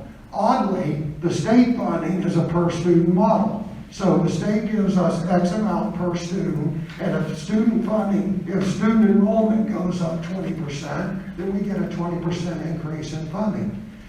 Local funding does not follow that same model. It's loosely based upon a percentage of Moore County revenue plus one-time supplementals. And you'll see the numbers on this later on. The current local funding prevents accurate budget forecasting, which we heard the superintendent mention that earlier today. And again, it does not align and track with state funding model. The other issue is the previous board had a 20-year maintenance and catch-up plan. The issue with the plan, by the way, the plan is very thorough. It covers both maintenance and deferred capital repairs. The issue with it, though, is it assumed $2 billion a year, which really didn't exist. It assumed a $3.5 million per year, when in reality only $1.5 million existed. So the 20-year plan was really a 50-year plan if you looked at the funding available. But whether it's a 20-year plan or a 50-year plan, it's unacceptable. I mean, everyone here knows if you do not do capital repairs within 20 years, the building's going to fall down before you get around to it. So you're going to see, and we get to the numbers that I'm proposing, and I think there is broad consensus by the budget subcommittee to support a 7-year capital repair catch-up plan, and then after which we do our capital repairs and maintenance as we should. So background, here's some more background. Lottery revenue. By the way, did anyone here win the $1 billion last night? I assume. We're $8. Okay, so Miss Caldwell won $8. We're here, aren't we? Right, exactly. If someone won $1 billion, I would assume that they would not be here. Okay, so this is shocking, right? And this is the effect of the tier system. Both of these are effects of the tier system. Over the past 8 years, the money from the lottery allocated, real dollars allocated to local school districts has doubled. The amount of money paid out from the lottery for local school districts has gone from $108 million in 2011 to $240 million in 2019. Over the same time, the money from the lottery to Moore County schools has been cut in half. So in 2011, Moore County schools got around $1.6 million from the lottery. In 2019, at a time when the total amount of money going to local school districts has doubled, ours has been cut in half. That is 100% due to the tier system, and that needs to change. And as I said there, everyone's always in favor for progressive taxes until it affects them. Right? So all the people who, oh, we need progressive taxes, all of a sudden, well, wait a minute, why are we getting half as much when it doubled? Quite frankly, if our percentage of that had been remained the same, we should be getting $3.2 million a year from the lottery instead of $800,000. Mr. Ansley, if I might, just to clarify, I just want to make sure on the 108 million and the 240 million, I didn't catch this earlier when I was looking at this, just to make sure, is that the amount of lottery that goes to construction only? Yes, yes, that is not. By the way, I mean, there's all kinds of details I left out. That is the number of real dollars allocated to local school districts for construction. That's not the overall growth in the pie. The pie actually grew much more than 4 times. The legislature's just grown. They're subdividing the pie and they're throwing in like NC State scholarships and all kinds of stuff. But that I will validate. I want to validate your second bullet because those are numbers that I'm more familiar with. The 1.6 million and the 800,000 are in fact lottery dollars to Moore County schools for school construction. Yeah. The first number is the 108 and the 240 million came from the slides that Mr. Barat presented in the budget subcommittee. Very good. I pulled those directly off those pie charts. Yes. I believe now that in the tier 1 and tier 2 counties, they're not even running that through the education lottery. I think that was saying $100 million. These are separate bills for specific counties at a time, which is increasing amount of money. It's the same as what the lottery money is used for. But they don't even put it in the general funds with the lottery. That, the chart we see with the lottery. I believe it is shown on their annual report chart, though. I think that's what John showed to the budget committee. Okay, well, I'll check it. We may check it during break, but I think it is. Either way, I just want to validate the facts. If there was fair distribution of the lottery money, Moore County would be at $3.2 million instead of 800,000. So let's look at the effects of the tier system on state per pupil funding. And again, this affects both traditional public schools and our 3 charter schools. Due to the tier system, Moore County is 107th out of 114th in per pupil state funding. So let's pull out a couple numbers. Moore County got $6,258 per student. The 10th poorest county in the state, or the 10th best funded from the state, got $9,381. You're going to see this on a follow-on chart, but the difference in state funding is more than our local funding. And again, there's a chart later on that shows this clearly, and I'll be discussing it in detail. Moore County, for federal funding, we're 110th out of 114th in per pupil funding. Us being 110th, we got $443 per student, and the 10th best funded the 10th best funded county receiving federal money got $850 per student, which is almost double what we got. And our local funding, Moore County is 32nd out of 114. Oddly enough, last year we were 24th out of 114 with an $8 per student increase. Anyway, so moving on to the next slide. If I could, Mr. Hensley. Yes. Again, validation, offering validation. Board members, particularly veteran board members, the references to the second part, effects of the tier system in Moore County schools, we've made a segue here from lottery to state general fund. And the comparison stands up. While a state legislator would tell you, well, that has nothing to do with the tier system, I think it is fair to say that the same factors that align counties relative to the tier system are the same factors that are at play when you see Mr. Hensley's comparison on general fund distributions. Okay, so basically, what the state considers to be richer school districts, they're going to be rated lower in their state per pupil funding, and what the state considers to be poorer districts are going to be rated higher in their state per pupil funding.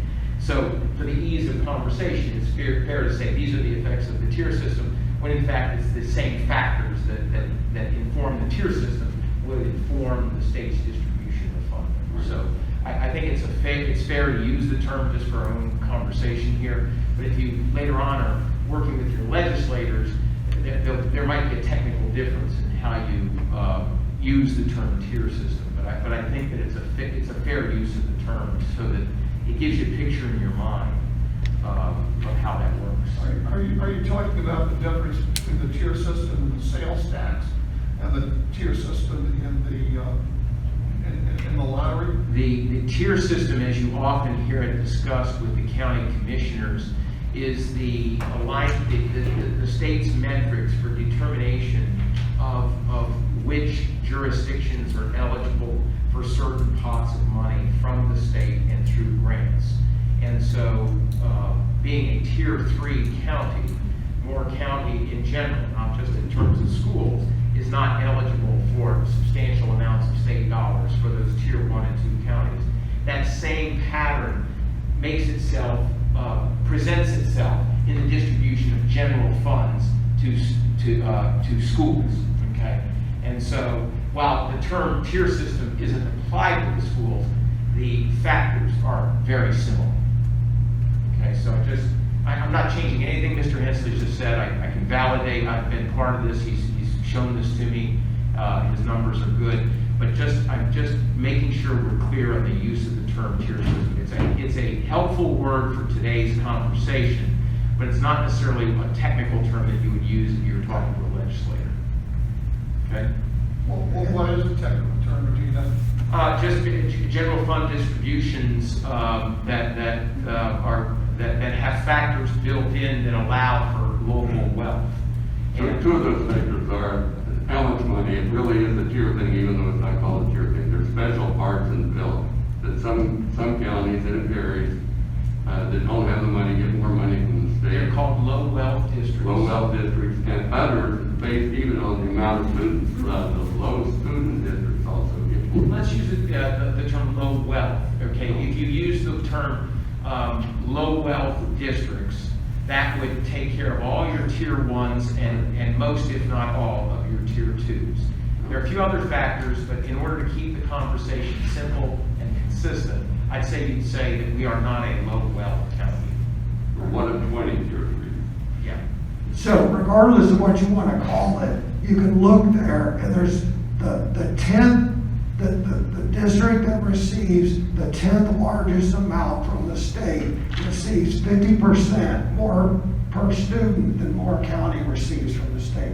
So whatever you want to call it, the effects are this huge disparity in state funding. And oh, by the way, you're going to see in a future slide, if we took every penny of Moore County revenue, we cannot overcome that. Every penny will not overcome it. You're going to see it in a future slide. Okay, so let's see. So the solution, the proposed solution is make Moore County local funding a fixed amount per student. So, and I'll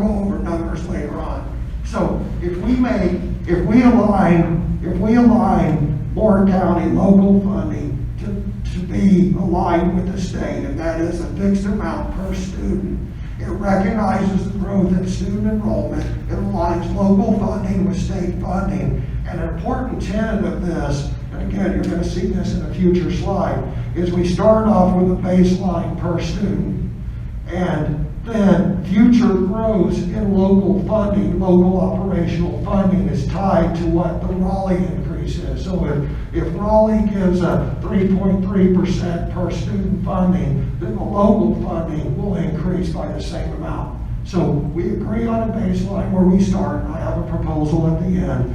And then future increases in local funding are tied to Raleigh. And that's important because as Mr. Cox presented, when the state does an increase in funding, 96% of that funding is for teachers for salaries that are mandated.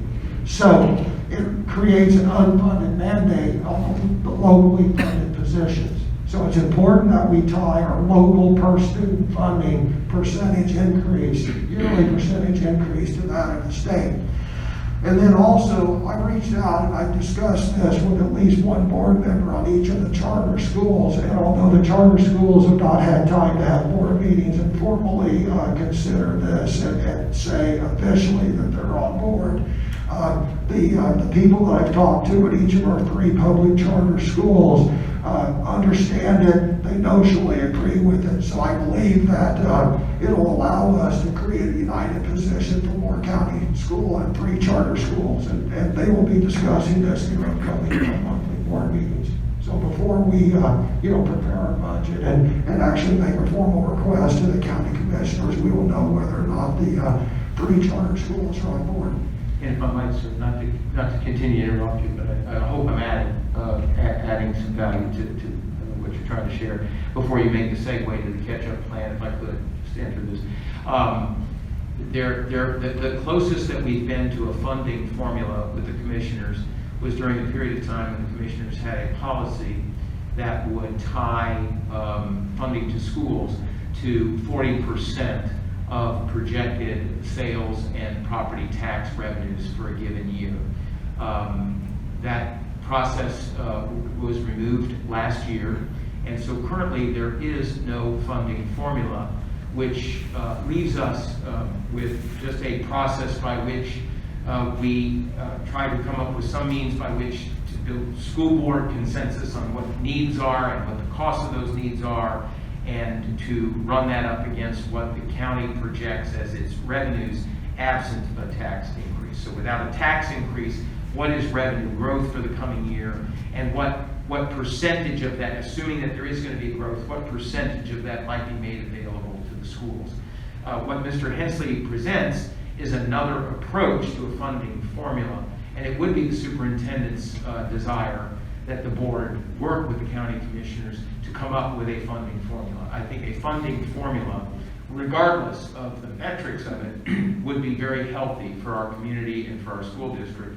And I certainly have been very open-minded in working with Mr. Hensley and the board members on the budget committee and the staff to think differently and to perhaps if not by this year, certainly by next year, somewhere between now and next year, we sit down with the commissioners and come up with a funding formula. And if it's based on a local per pupil amount, then I would encourage the board to be open to that. And that's all I have to say.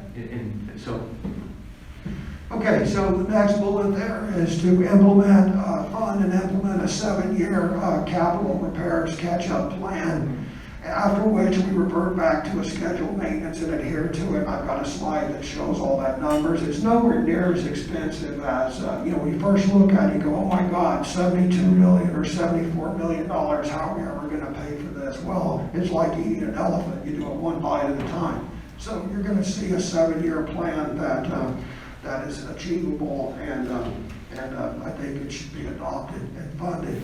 And then we need to work with the legislature to ensure lottery proceeds are equitably divided. And we also need to work on lessening the disparity and effects in the tier system. Because again, you're going to see an upcoming slide. If we took every dime of county revenue, it still wouldn't make up for the funding that the lower tier districts receive from the state.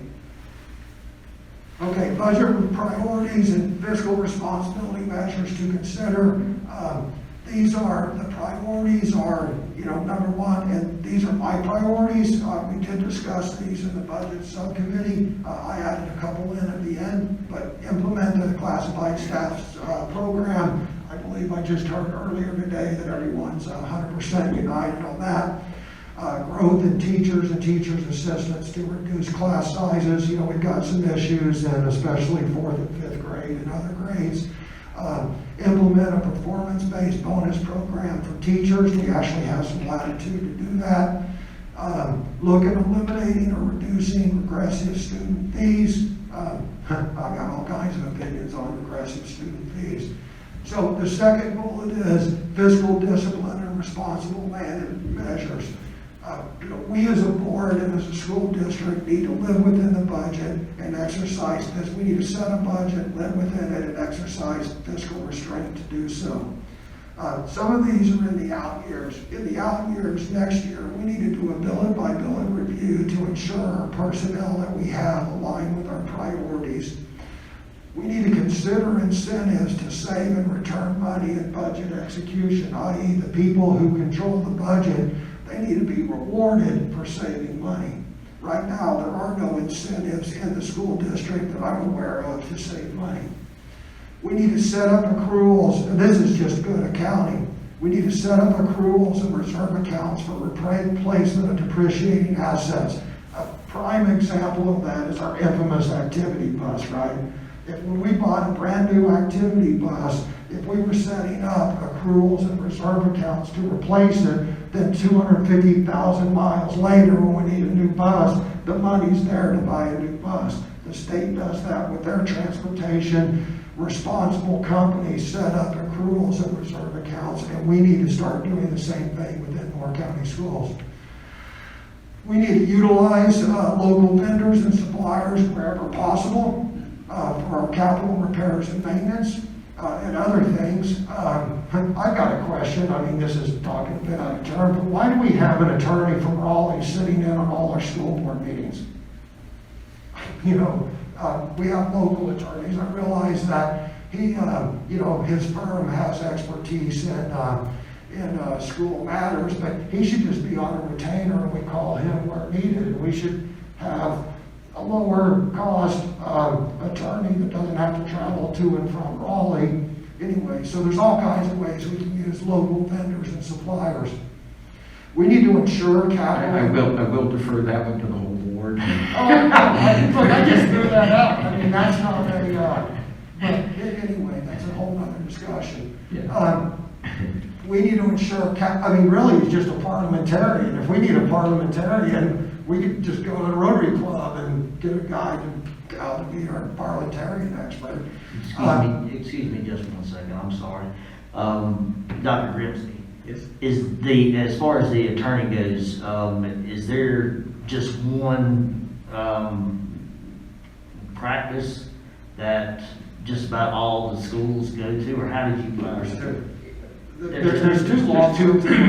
There are a few outliers, but I'd say the majority of school districts work with Richard Schwartz's firm and Tharrington Smith. That you can probably get to about 50% plus that do that. Right. There are, particularly the larger school districts, our size and bigger, there are a number that employ their own full-time attorneys. Right. Moore County, for example, has a legal staff full-time. The government does. Misty Leland has a staff that works for her full-time. We operate with Tharrington Smith on a retainer, and part of the expense, as part of that retainer, is the presence of legal counsel at our regular board meetings. Rarely does the legal counsel be present during a work session. So the time when legal counsel is present is when we have closed session legal matters, and then he's there to make interpretations as the meeting goes on. That's the answer. I just don't think that we're there yet to hire our own attorney or utilize. I would not recommend that. At this point, having served in a school district like Moore County in Virginia with, with relative same number of schools and students and whatnot, we always went on a retainer basis. Well, that's another topic for another session. I'm sorry. It is. I would say that when you compare how much money districts pay to have their own full-time legal staff, Right. compared to what those of us are paying on a per-case basis, we spend a lot less money than those that have them on a full-time basis. Right. Thank you. Anyway, I threw that out. I did not mean it to be a large topic of conversation, but that's the sort of things that we need to look at and discuss and make conscious decisions. Ensure capital and maintenance expenditures are reasonable and cost effective before we execute the funds. And then finally, I'd like to see, as we've talked about earlier, I know Mr. Levy's talked about this, is build the Moore County Public Education Foundation to, a significant $1 to $2 million of revenue a year. Anyway, so these are just budget priorities and responsibility measures. So let's go on and look at the numbers. So all these numbers are preliminary, really they're rough orders of magnitude, but they're pretty darn close. So this chart here shows, this bar chart, the total height of the bar shows the total enrollment of public school students in Moore County. The orange part is the enrollment in Moore County charter schools, and the blue is enrollment in Moore County schools, right? So the overall height of the chart shows all of the public school students, whether they're in charter schools or Moore County schools. The blue shows the growth in Moore County, and the orange shows the growth in charter schools. A couple things to take away on this slide, and this is very important. As you can see, the market share of charter schools is growing. And the total enrollment in Moore County schools has grown.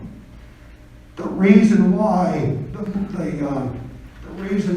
growth in Moore County schools has grown is because the rate of growth of students attending K through 12 has grown at a rate greater than charter school capacity. Moore County schools has always forecasted 10% growth in charter schools next year and 10% growth in charter schools the year after. To Mr. Holmes' question of the way they get that number is charter schools report their next year enrollment to the Department of Public Instruction, and Moore County Schools pulls that down. So we've got a 1-year forecast. However, and we talked about this in the budget subcommittee, the capacity of Moore County charter schools is going to grow significantly more than 10%. If it doesn't do it next year, the following year, it's going to, I would say, increase 60%, if not double. I'm basing that on anecdotal evidence. If you drive to Stars Academy, they're finishing up construction on buildings that just by the eyeball looks like it's going to double their square footage.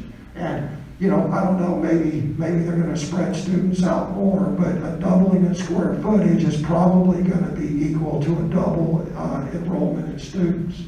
So Stars Academy looks like they're about to double their enrollment. It's my understanding that Moore Montessori School, and these are rough numbers, but right now they're at 110, 120 students. Once they occupy the former Southern Pines Elementary and they occupy the L-shaped building in the back, they can find teachers. Their enrollment could go up to 250 to 300 students next year. Again, they have to find students and funding. And then the Academy of Moore has a third building on the planning board. The Academy of Moore has a third building scheduled to begin construction possibly next year, which will increase their enrollment 30%. So Moore County Schools really needs to look hard, not at next year's forecasted growth in charter schools, but the year after that. The Budget Committee document that you all have, it's slide 65. If it doesn't show up on Mr. Hensley's paper copy today, we haven't quite figured out why that's happening, but in the Budget Committee file that you have, it's slide 65 from January 8th. Okay, so here's the numbers. This slide is very, very important. This slide, as you can see by the total, it shows the impact of tier local funding for last academic year.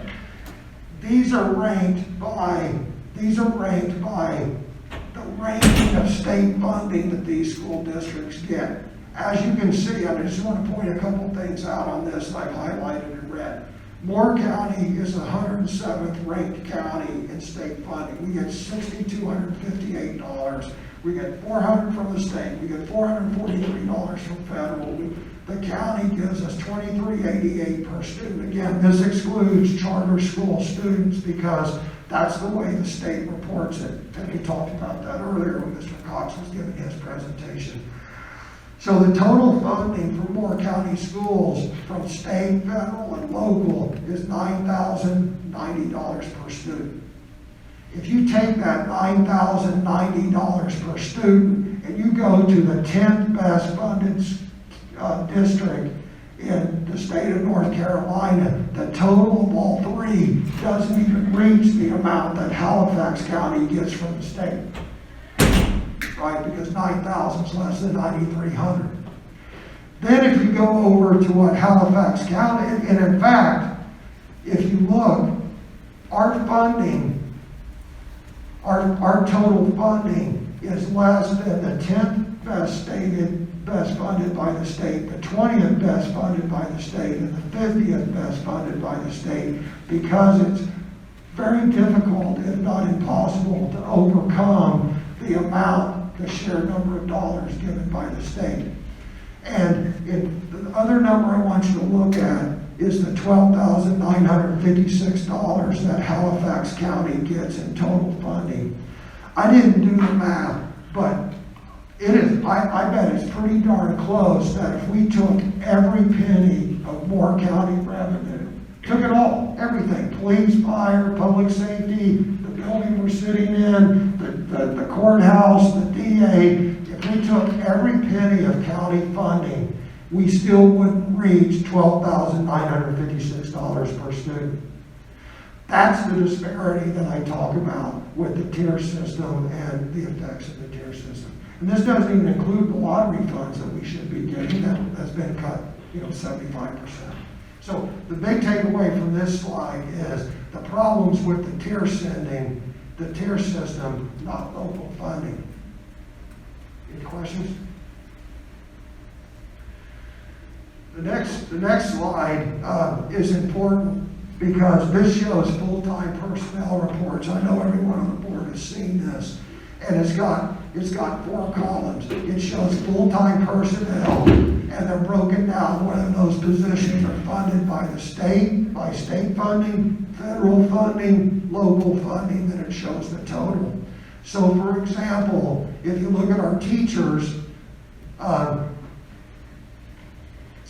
664 of them are funded with state funding, and 93 are funded with local funding. So about, 15% of our teachers are funded with local funding. If you go down to our certified personnel, if you go to our non-certified personnel, you'll see that approximately 50% of them, about a third of them are funded with local funding. Does that make sense? So this chart shows that certified personnel, approximately 15% of them overall are funded with local funding, whereas 25% of our classified staff is funded with local funding. And overall, 18.6% of our full-time equivalent people are local funding. That's important because of the next slide, right? And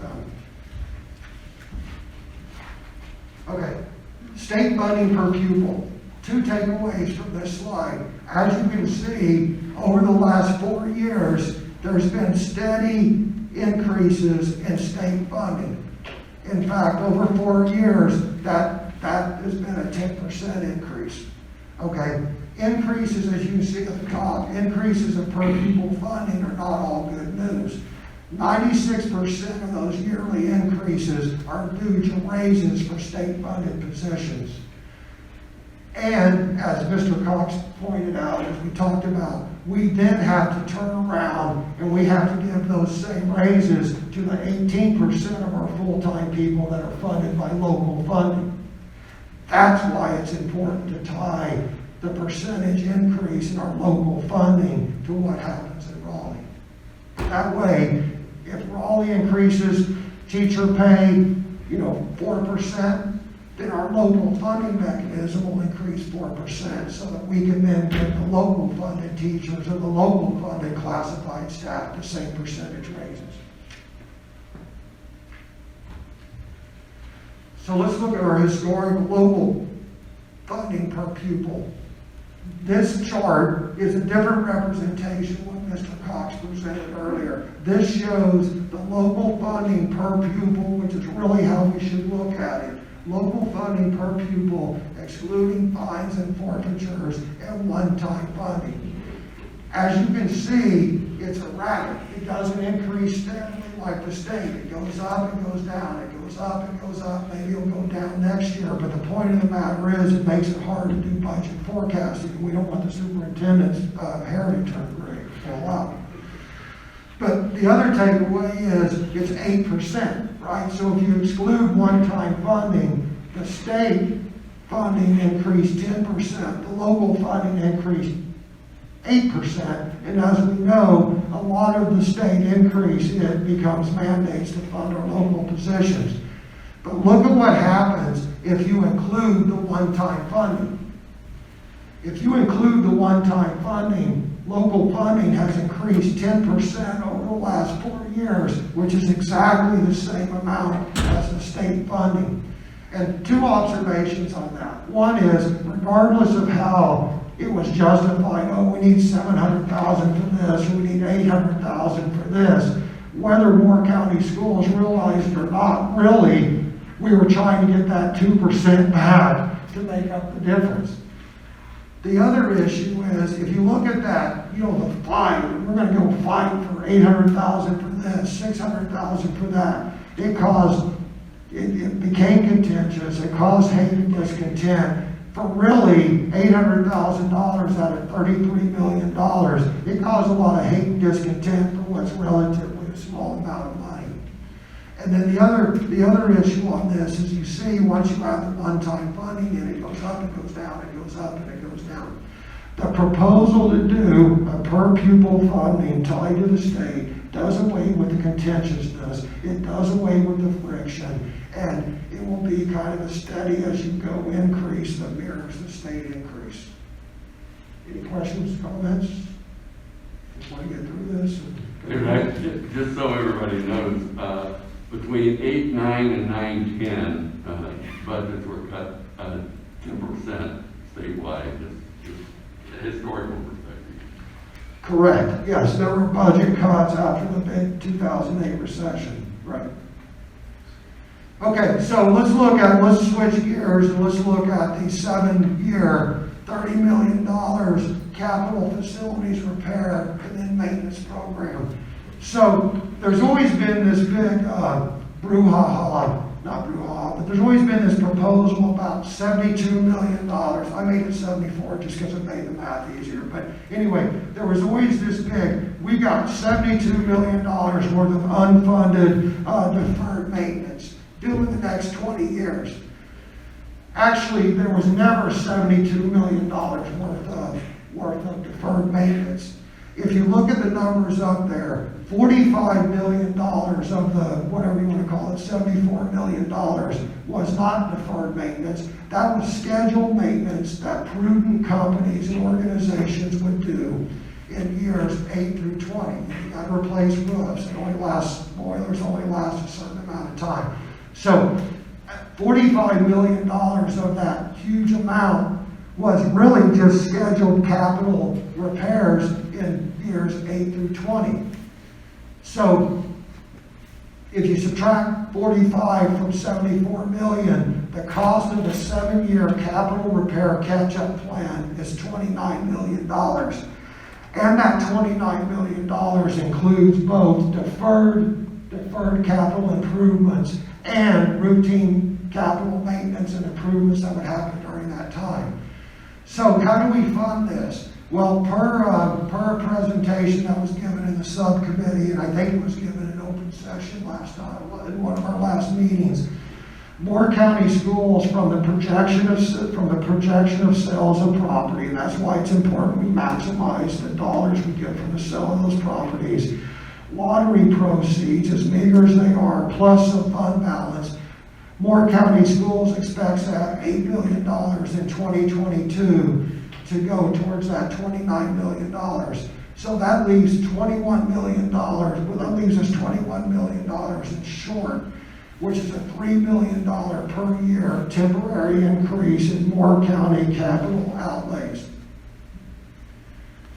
So our 7-year plan, or my proposed 7-year plan, is that we ask the county commissioners for $3 million a year for the next 7 years to catch up on our deferred capital repairs and perform deferred maintenance. I'm sorry, $3 million a year to catch up on our deferred capital repairs and perform routine maintenance. After we get caught up, and by the way, I don't think it'll take 7 years, I think we can do it in 6 years. Once that deferred capital repairs are caught up, then our going forward repairs, annual capital repairs, are $1.9 million a year, which, by the way, sounds like a lot of money. But once you realize we have 24 campuses, that's $83,000 per campus, and many of those campuses have 8 or 10 buildings, 5, 6, 8 or 10 buildings. So I think the actual breakdown is $6,000 or $7,000 per building. So again, it sounds like a lot, but when you start looking at the number of buildings, it's not. So once we do our catch-up, our 7-year catch-up plan, that the number that we need annually to do our capital repairs is $1.9 million. We know that the lottery gives us approximately $800,000 of that. So the county commissioners, we asked them to give us between $1 and $1 million a year for our capital repairs. And then one other point, the money isn't given to the Board of Education and it just kind of disappears in this morass. The money for the program is held by the Moore County Commissioners and reimburses as spent. You know, that will reassure the taxpayers and build trust in the taxpayers with the county commissioners that we're actually spending that money for capital repairs and improvements. And it keeps both the Board of Education and the central office honest. And Dr. Grimacy, I think that's the way it works anyway, right? Based upon subsequent discussions. It is. Different people have different perspectives on whether or not it holds me honest, but I think it does. Well, again, I think for a multitude of reasons we don't need to go into, I think that's the way it works best because of the county. If I could offer an enhancement, I've not interrupted you for a few slides, but if I could offer an enhancement, if we want to make clear that the plan for $3 million a year would be over and above the current $750,000 in local capital and the current estimated about $800,000 to $850,000 a year in the lottery. So we currently have $1.5 million. So that $3 million a year, if that's in fact what we'll need over a 7-year period of time, would add to the existing 1.5. So the total investment per year would be $4.5 million. That makes for a busy summer every summer. We'll get a lot of activity going on, and it would be good. If it's achievable, it would be a very positive thing for us. So we're asking $4.5 million from the county each year? Well, next 8 Remember, $800,000 to $850,000 from the state lottery. So you take that's included. Our current investment per year in capital, if you recall from your presentation here a few weeks ago, is about 1.5 million a year, about 750,000 local capital, and about 800+ thousand a year in state lottery. That's your current limit on what you have available to you. What Mr. Hensley is suggesting is that for a 7-year period of time, catch-up period of time, that you would get a supplemental local capital of $3 million a year. So it's an additional $3 million. Additional. Correct. And And those total of 5.2. No, it'd No. be 3 plus 1.8. 4.5 million a year. 800,000, right? 1.8 plus 3. Plus 3, that's 1.2. Okay, Bob, let me explain it this way. What I'm asking for is $3 million a year supplemental in addition to everything we get. The county already gives us $700,000 a year. So the total provided by the county for 7 years for capital improvements would be 4.8 million, 4.7 million, plus the 800,000 we get from the lottery. After we do our catch-up, and oh, by the way, Dr. Grimacy, that's why I think we can do it in 6 years, because when I did these slides, I forgot about the existing 1.5 million, which would go We without certainly saying. work out, that right now, again, you This is have all conceptual. preliminary. Right, this is all conceptual. These are concepts. These are concepts subject to vetting, but I, actually, correct me if I'm wrong, Mr. Hensley, would not the total then be 3.75 million from local plus 800,000? Correct, yes, absolutely, Yeah, that's- absolutely. And when I did these slides, I forgot about the existing 1.5 million. Another point I want to make is there's not a single person in this county, who does not want to get our schools repaired. Not a single person. But we need to have a plan that makes sense. And the problem is when you look at 72 million, everyone recoils in fear. And how are we going to do that? Well, here's how you do it. 7 years, an additional $3 million a year. And then after that 7 years, an additional $1 million, $2 million, we'll do it. That's it. The problem I see is getting it from them, is asking them for this money. Well, we'll see. Fortunately, you don't have to worry about that till after you approve your budget in Yeah. April. So we've got a couple of months before we worry about that. Well, I just have one question. I know for sales tax, I know counties pay some stuff because they get sales tax and we don't get it, and then they reimburse it. How does that work? That's a plus. That's another plus in having the county commissioners hold the money and reimburse us. We're not eligible for sales tax reimbursement. They are. So to the extent that any of that money is used to purchase equipment and materials and products that are eligible for sales tax reimbursement, the county can recover that, whereas we cannot recover that. Another legislative priority, I might add, but it'd be nice if we could do that too, as in other states that happens. But by them holding that money, that's another advantage. Thank you. So you're saying that Moore County schools are not sales tax exempt? That's correct, sir. Okay, so a simple way of doing that is ask the legislators to make schools sales tax exempt. Very simple to ask Very simple to them. ask. Well, Very simple to ask them. Whether or not is a different story. Well, you'll probably notice when you look at what the commissioners, when you get the summary of what they've done, they paid a lot of bills, like, a lot of for technology and stuff. They're paying a lot of bills for that reason. Instead of us giving us the money and having us. If I could add just one more thing to validate Mr. Hensley's work.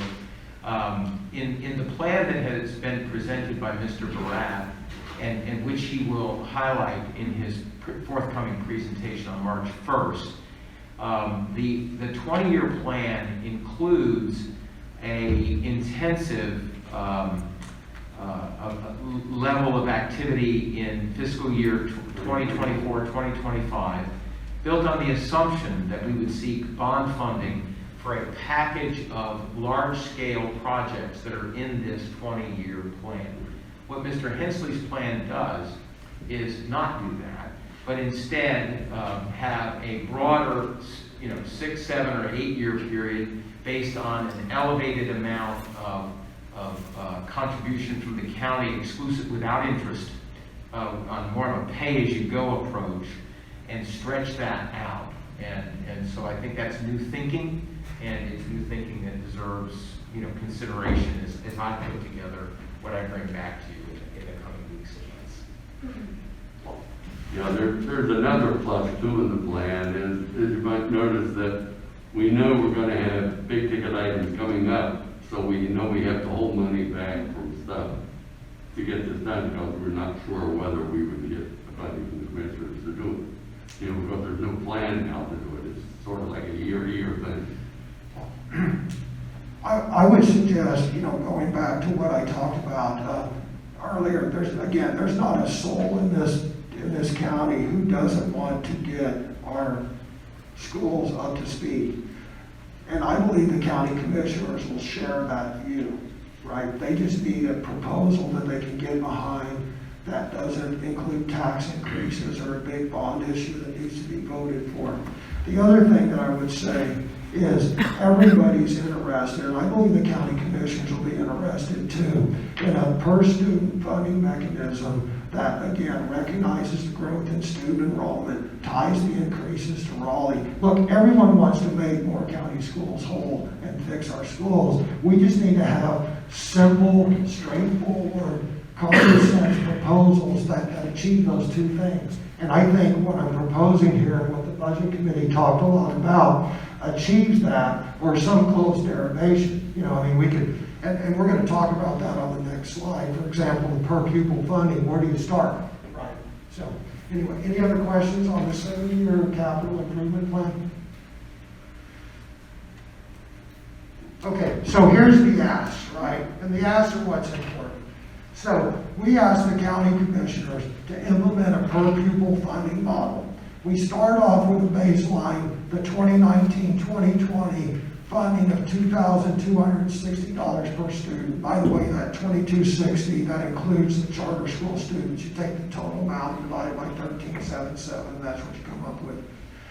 Plus the 2021 and 2022 state increases, right? So, if we implement this next budget year, if we start with 19 and 20, well, there was already some increase in 2021, which, by the way, if that's 3%, that's $900,000, and all of a sudden you've paid for your classified staff, the implementation of the classified staff STEP program. So we implement this in 2021, and we start with the 2,260 per student. We add whatever the 2021 increase was and whatever the 2021-22. Then, as we talked about, yearly future increases are tied to yearly increases by the state legislature and state per pupil funding. And as I mentioned earlier, although I cannot commit them, and the people I talk to cannot commit the charter schools, I have talked to board members of each of the 3 charter schools. They understand that they're going to present it to their board, and they were conceptually agreed with this in principle. Then we also asked the county commissioners to fund the 7-year capital improvement catch-up plan. It's $3 million extra per year for 7 years. It allows us to catch up on deferred capital improvements, and at the same time perform scheduled capital maintenance during the same 7 years. After 7 years, then that reverts down to $1 million a year so that we can actually perform our scheduled routine capital maintenance. So that's the ask from the county commissioners. Again, it's reasonable, it's focused, it's simple to explain, and there's all kinds of good reasons we should do it. Questions on the county commissioner ask?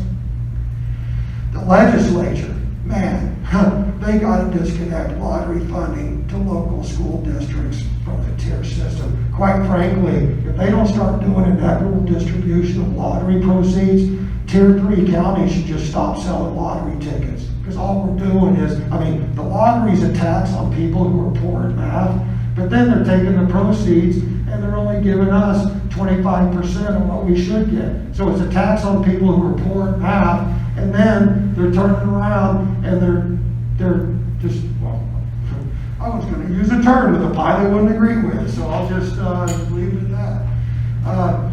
Then, look, the tier system exists. I don't know all the laws behind it. We're going to find find out, but they need to lessen the disparity. And I don't know how we do that, I don't know if it requires legislation, but as I demonstrated in my previous slides, the disparity between what Moore County gets and what the people that get the best state funding, it's 50%, and it's a ridiculous disparity, and that needs to be lessened. And then finally, If I could, Mr. Hensley, Yes. just on that point. Earlier, I muddied the waters, now I need to clarify the waters. When it comes to lottery distributions, it is in fact the tier system that the state uses. So this doesn't get into the discussion I had earlier about the difference between, the tier system for counties and tiers. The tier system is in fact how a portion of the lottery construction monies is distributed. And John Graff will be adding some value to that in your school board monthly updates, some additional information to what you got from your briefings on the budget committee's work. There'll be a little bit more of a deep dive with some links that you can do some of your research on that to show how that works. Now, there's one additional thing, and I know that no one can answer it, I don't think council can answer it, but we also have to ask the question, how is the tier system a response to the Leandro case? And are we stuck in the tier system with the Leandro case?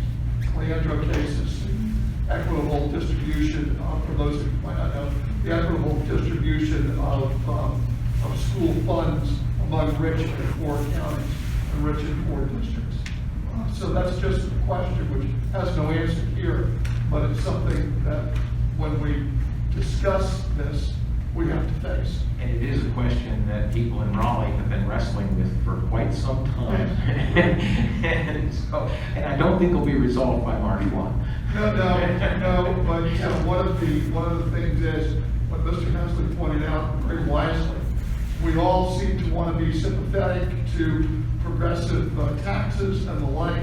We all like to be sympathetic to cases like the Leandro case, which seeks to give more opportunity to, say, poorer people. But when you look at the reality, when you drill down to it, what it does is it hurts counties like Moore, which are, I don't want to say wealthy, but better off in the south than we are in the north, because we have a combination of wealthier and non-wealthy and less wealthy property taxpayers.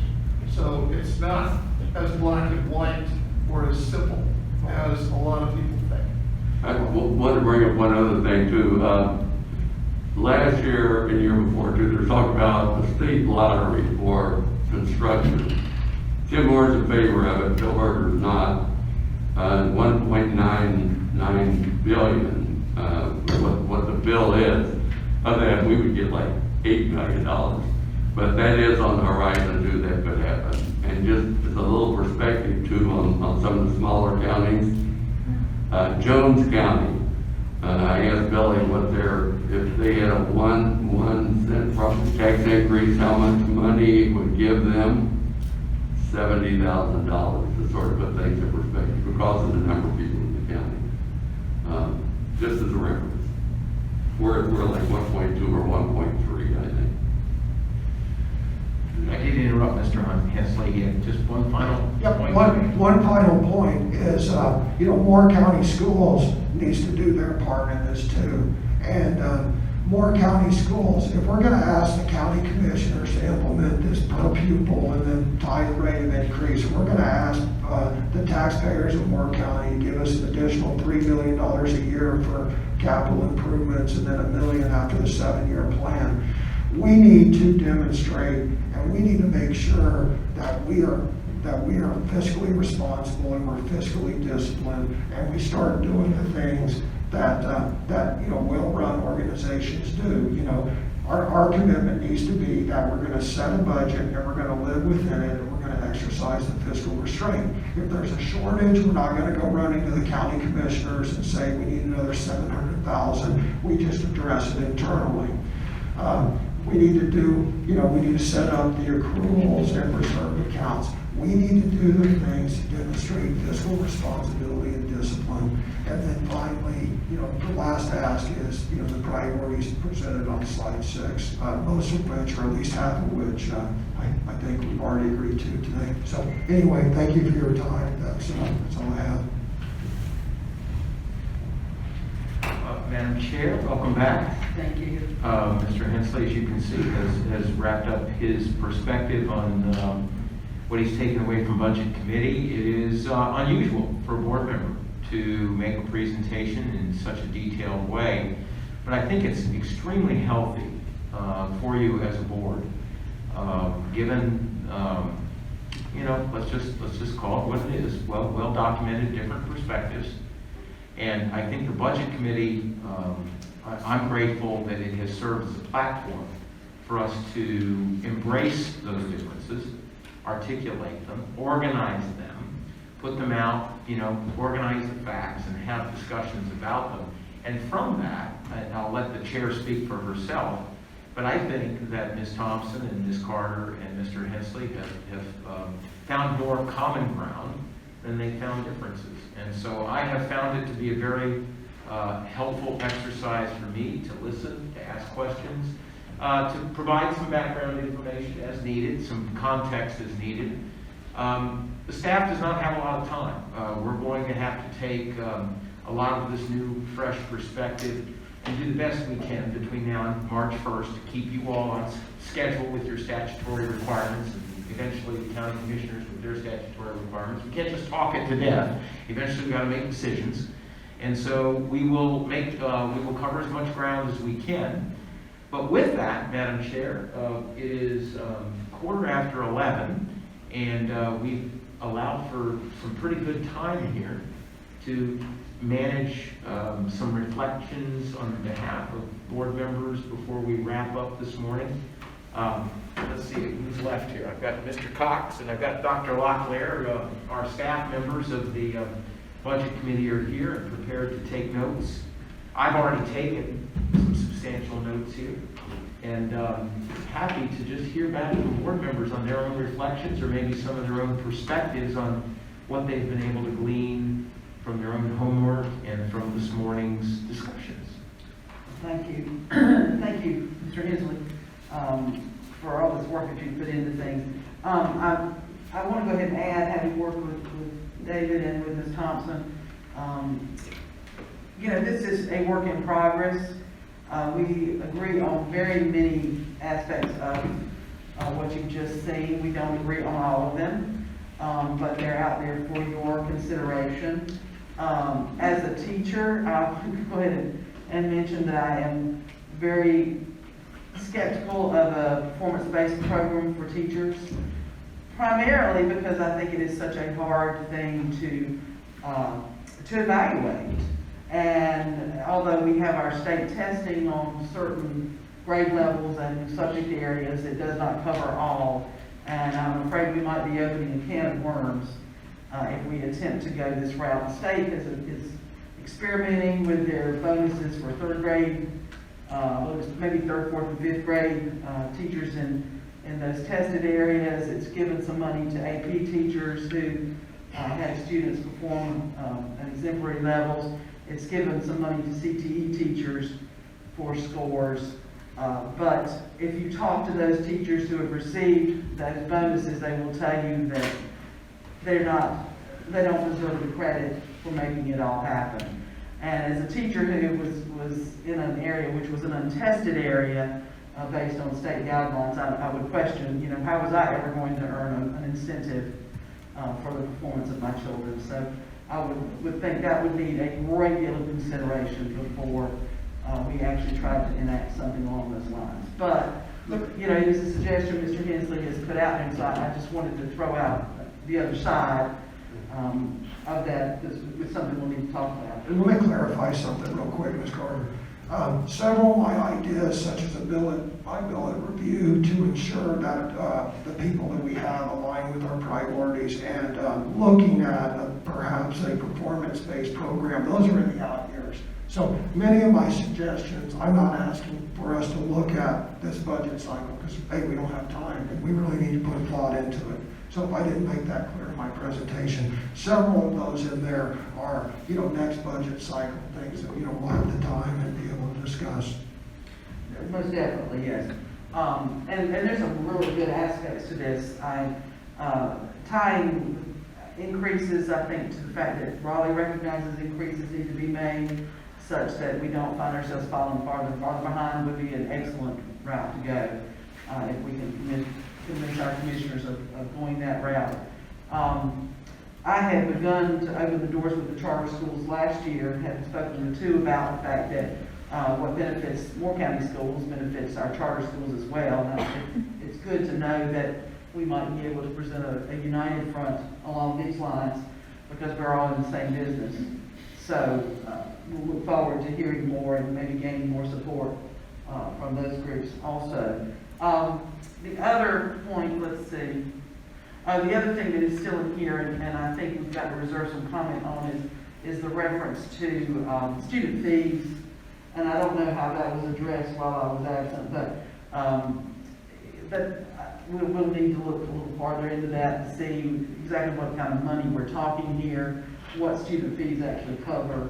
Are we talking about student graduation fee, or the fee to have art supplies, or the fee to have a band uniform, and just exactly where that would go. So I don't think that's something that we can just wholesale say that we're going to eliminate very quickly. And again, that might be something for multiple years elimination before you can finally make that happen. But I'm very pleased with work that's been done, and looking deeply into this. Obviously, we already know that the tier system within North Carolina is detrimental to the wealthier counties, to the top 20. And it affects Moore County in that way. And as Mr. Levy said, the difference between northern Moore County and southern Moore County is most striking. If you have not driven through the countryside, it's well worth a trip through on a regular basis to see the discrepancy between our southern end and our northern end. So we do find ourselves coming up short in the tier system, but we hand that one back to our legislative committee to continue to do your work with that as you approach these next few years as well. So with that, a few of the comments I wanted to make. Open the floor for additional comments, for suggestions, for questions. As you said, Dr. Grimace is making notes here. Let me, I have a question. It's not really about what we're talking about here. But do we know now exactly what tests our students are going to be required? I mean, I really miss not being able to compare what's going on last year and this year. Do we know exactly what our requirements are going to be this year? Yes, sir, we do. At this point, barring a change, Okay. all of the same EOGs and EOCs will be administered at the end of the year. ACT will be administered. Let me just turn around and just glance at Dr. Locklear. Dr. Locklear, right? Well, unless we hear otherwise, it's all the same that we will. Should be like it was a couple of years ago. So at the end of the year, we should get like a school report card and get this. Yes, sir. Yes, sir, you will. What is in play is that the State Board of Education is asking for waivers from the federal government on the accountability piece. We've got to have the data on what the impact of this pandemic has been on our children's pace of learning. We don't necessarily need to render judgment against teachers and principals who've had very little control over the circumstances that have been heaped upon them.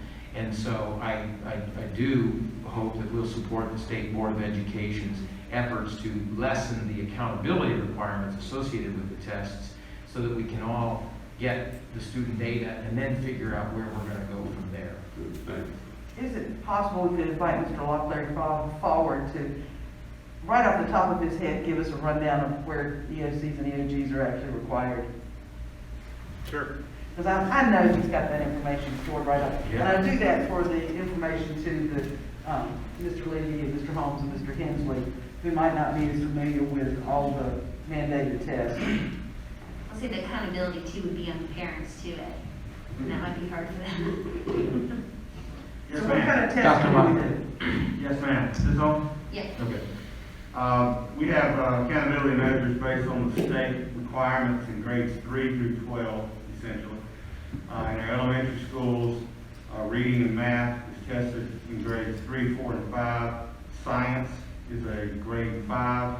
EOG in the grade test. Those are known as end of grades. And our middle school is basically the same expectations. Reading and math are tested in grades 6, 7, and 8 end of grades. Science is tested as a grade 8 end of grade test. And so those are part of what's part of the accountability system. That is how the accountability system is measured in grades 3 through 8. In high school, you have English 2 is an end of course, Math 1, Math 2, Math 3 are end of course, and biology is an end of course. Other pieces that are part of the accountability system at the high school, your graduation rate gets in there somewhat. You also have ACT performance that's part of your high school measure, and also the CTE assessment for folks who do what they call complete a sequence of courses in career technical education. It's called a work keys assessment, and that's part of the high school accountability model. High school accountability model is a little more complex. It's not as straightforward, and we can dive deeper into that if we'd like to. And I'm sure I'm leaving something out, but that's off the top of my head how all that is figured up. And when they give you that performance grade, and this is where there's been a lot of discussion, that performance grade is based 80% off of the performance composite, or what percentage of kids pass the test, and 20% off the amount of growth the kids have from the test. So if you had a kid that was coming in 4 grade levels behind, and there's really not a realistic chance for that kid to pass the test, but they grew 2 years, that doesn't have as much of an impact. I think teachers would say me growing a kid is going to have a greater impact on that kid overall down the road. So that's just a real quick overview of how that works. And this year, even virtual students are having to come in and be present to take the state mandated test, correct? Yes, ma'am. We're trying to make accommodations to ensure that even our Connect Academy kids will have the opportunity to come in. We did that for our high school end of course test. We're looking at how to do that for the ACT assessment that will be upcoming in February and March. We'll be looking at how to accommodate that for integrated as well. And that's a state decision, not a local decision. That is a state requirement right now, that 95% of your, federal requirement, 95% of your students are assessed. That is one of the waivers that the State Board of Education is looking at applying for, to get that waived, because that is going to be very difficult during the time of the pandemic. Yes, sir. Just one observation, since you brought up the rate of growth of students, I'd like to point out that our principals already have performance-based pay, incentive pay, based upon the rate of improvement of their students based upon the standardized test. So, as we go forward and we start discussing potential performance pay, additional performance bonus for teachers based upon performance, we already have the model because our principals already get incentive pay based upon performance, specifically the improvement of the students in their school on the standardized test. So there's already a model for that the state pays. Which was waived this past year, I'll add. But Was the waived doesn't this year, exist. yeah, because there weren't the tests. There is a state performance-based program for teachers as well. So it would be So we've something to got- look at. Yeah, we got both of that there. Madam Chair, if I could, I think testing and accountability is just as relevant as budget. I want to make sure in the time that we have, if we break, I want to make sure that we allow each board member to offer feedback, ask questions or offer feedback to anything they've heard this morning, particularly some of the innovative perspective that Mr. Hensley has offered this morning. I think I need that as we prepare the budget. So remind you, I'm 4 weeks from deadline here. So if we could just go around, and if nobody has any questions or comments, it'd be good to know that, and then we know, are we going to break for lunch and come back, or are we going to break? And so, Madam Chair? All right, so we can go around and see if there are questions from anyone, or we can, if you've got a wide-ranging question Or feedback. that you'd like you know, to get an answer quickly before we Comments? take more Doug? feedback, you know, we've got. Comments, Mr. Doug, Holmes, you before? want to start us?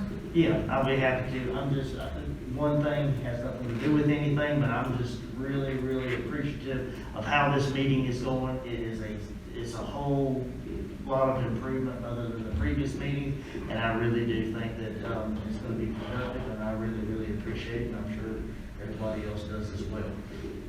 Thank you, sir. Anything regarding anything you heard this morning? No, not at all. Okay. Ms. Colvin? Okay, so I really like what Mr. Hensley has as far as the you know, the per pupil funding model. I think that's actually a great idea. I'm very type A, so this is like a checklist, and I really like that.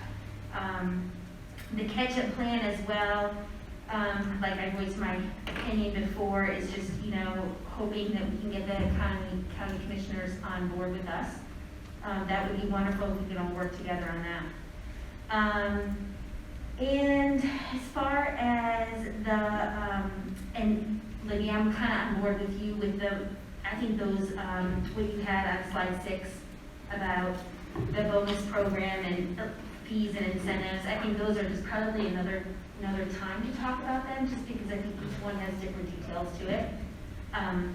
But as far as the stuff that you were talking about, I really do like. I think it would set a great example. So.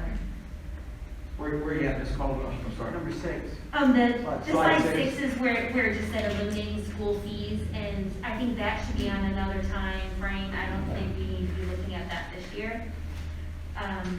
Incentives and performance-based programs for teachers.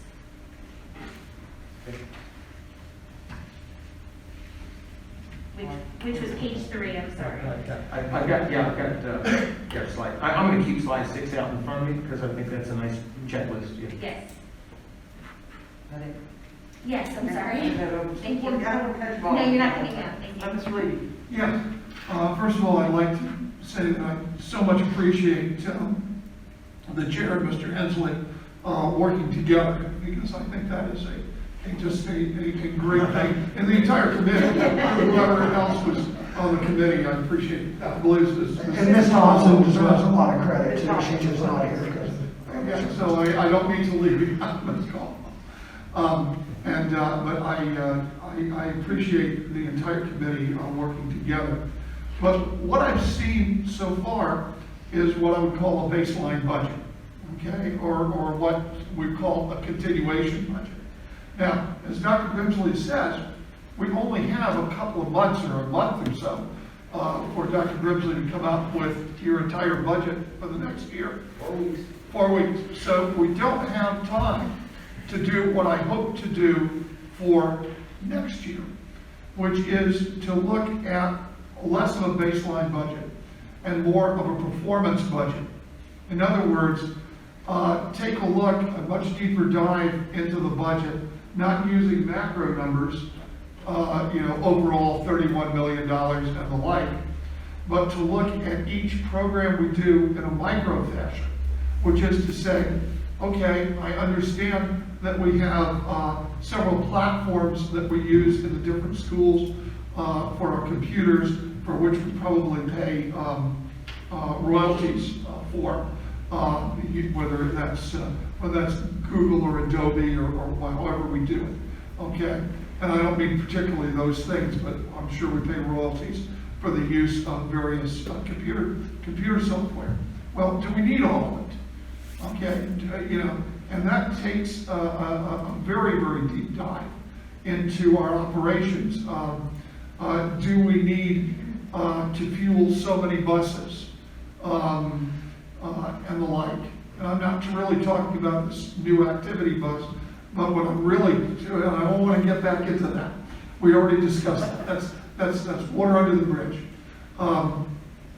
But for instance, would the purchase of smaller buses in the future work better? Things like that, or how many custodians do we really need at a particular school? Do we need more? By the way, I believe the custodians are probably I would put them way up high on the value of our employees. I understand all of our employees are valuable, but our custodians are the real unsung heroes of each and every school. And rather to get graphic, they're the people who, when a kid gets sick in the middle of the classroom, they have to come and clean it up. And which one of us would do that? They are just wonderful people. I've done it too. And I'm not sure that they call you Dr. Grimsey. Okay, no, I don't doubt it. But I would like to, in the out years, as Mr. Hensley says, do something other than a continuation or a baseline budget. Right now, that's all we can do. And I understand that because we only have so much time. Other than that, I would hope that we could find some way to persuade the legislature to give us a better deal on the tier system. But that is very, very, very difficult. But with that,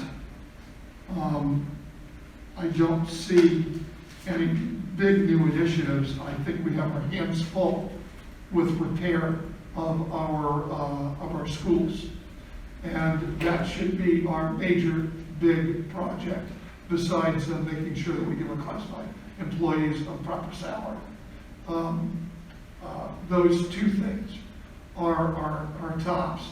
And I would also like to know how close this new system for our classified employees brings them to an average of $15 an hour. That I think is important to the public, and I think that's important to us, because while we want to give them raises, and it's nice to say we're giving them a raise, are we giving them the proper raise? And do we need to go forward? So those are the things that are on my mind. And I thank everyone who's worked on this. It's just a fabulous presentation. Thank you, Mr. Lee, I appreciate that. The Budget Committee members received a first-person historical build-up to the classified salary schedule from Dr. Alpenfels. Then the rest of you all got that secondhand, through them. Your representatives on the committee gave you this book, and it's in there. It may be beneficial that we try to scale down all the presentations today, and we still have a lot of presentation. So that might be something to do. The intent of that, not to speak on Dr. Alpenfeld's behalf, because she does a very good job explaining this. We weren't looking at the, what's the term for it, the subsistence wage. We didn't pick a baseline average wage. What we looked at with our consultants from the Piedmont group, which was the same group that informed the county commissioner's salary scale, was what makes us competitive, and how do you define competitiveness, and how do we bring ourselves up to that level, and then once we get there, how do our employees then sustain their growth at some reasonable level that we can be assured that they will grow. And so when you really are able to get into the proposed scale, you're going to see a scale that, number one, has had substantial support among our employees, custodians, you name it. We did a really great job that first year. We had regional meetings, people came in.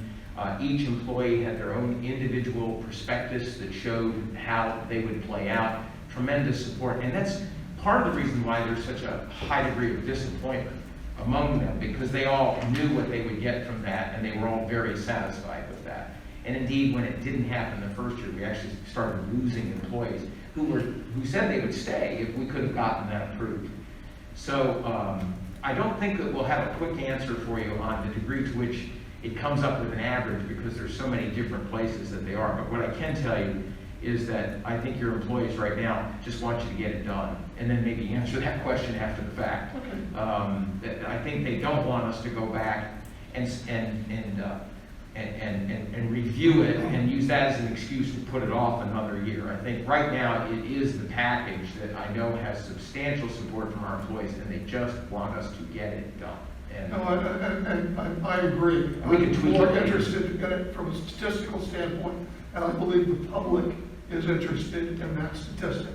But otherwise, yeah, let's give them a raise. Let's give them more money. Let me look at Mr. Cox. Now, you weren't with us when we developed it, so I won't direct the question. Actually, Dr. Alvin Fells and I would be the two most qualified individuals to explain that. I'll bring her back. Thank you, sir. Appreciate that. Good feedback. I took some notes. Anything else? No, that's it. I appreciate it.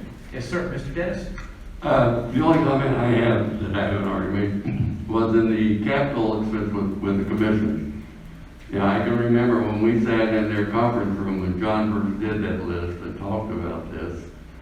And they wanted to list year by year, but anyway, I think what we have is way much more than they can, it's hard for them to comprehend. So I think using this approach, we may not even have to list everything, but the major things that we need to get done within the next 7 years, instead of giving them the list of all this stuff, list them specifically by year, and they feel much more comfortable, I think, if you do that instead of giving them too much information.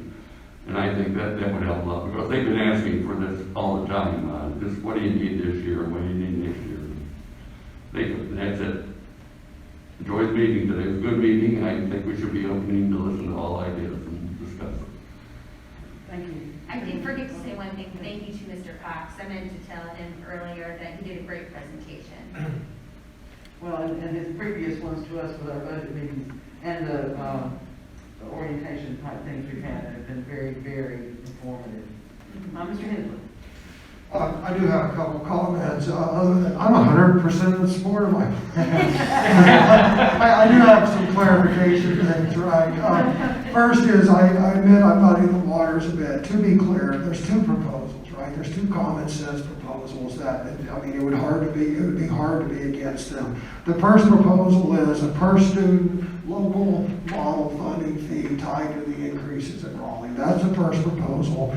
The second proposal is a 7-year surge plan to get caught up on capital repairs and then sustainment after that. Where I muddy the waters is when I started talking about fiscal discipline and priorities. Clearly some of those were my own opinion, and clearly some of those are going to require a lot of discussion, debate in the coming year, which brings me to where I'm under the waters.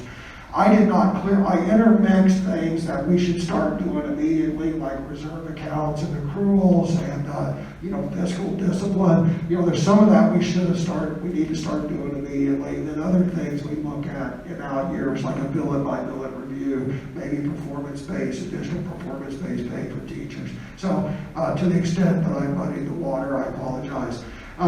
Two clarifications on this.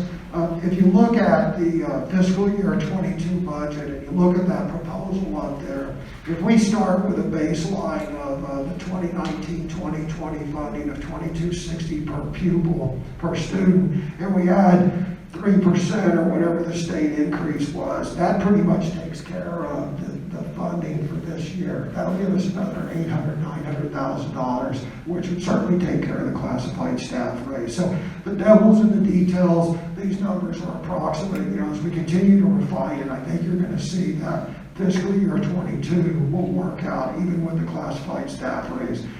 We're going to have to keep an eye on the next budget cycle. Fiscal year 23, we've already identified $2 million in shortfalls due to the expiration of temporary funding. You have to be careful about using temporary funding and, making whatever you use it for, you have to be careful, right? I think everyone understands that. And finally, I want to echo what Mr. Levy said a bit about the classified staff program. We really need to take a look at that and make sure that the people on the lower end of the pay scale get meaningful percentage increases in their pay. And not meaningful real dollar increases, right? It's one thing to say, we're going to increase everyone's pay 5%. And, if you make a lot of money, that's a lot of money. But if you only make $10 an hour, that's 50 cents an hour. So we just need to be careful.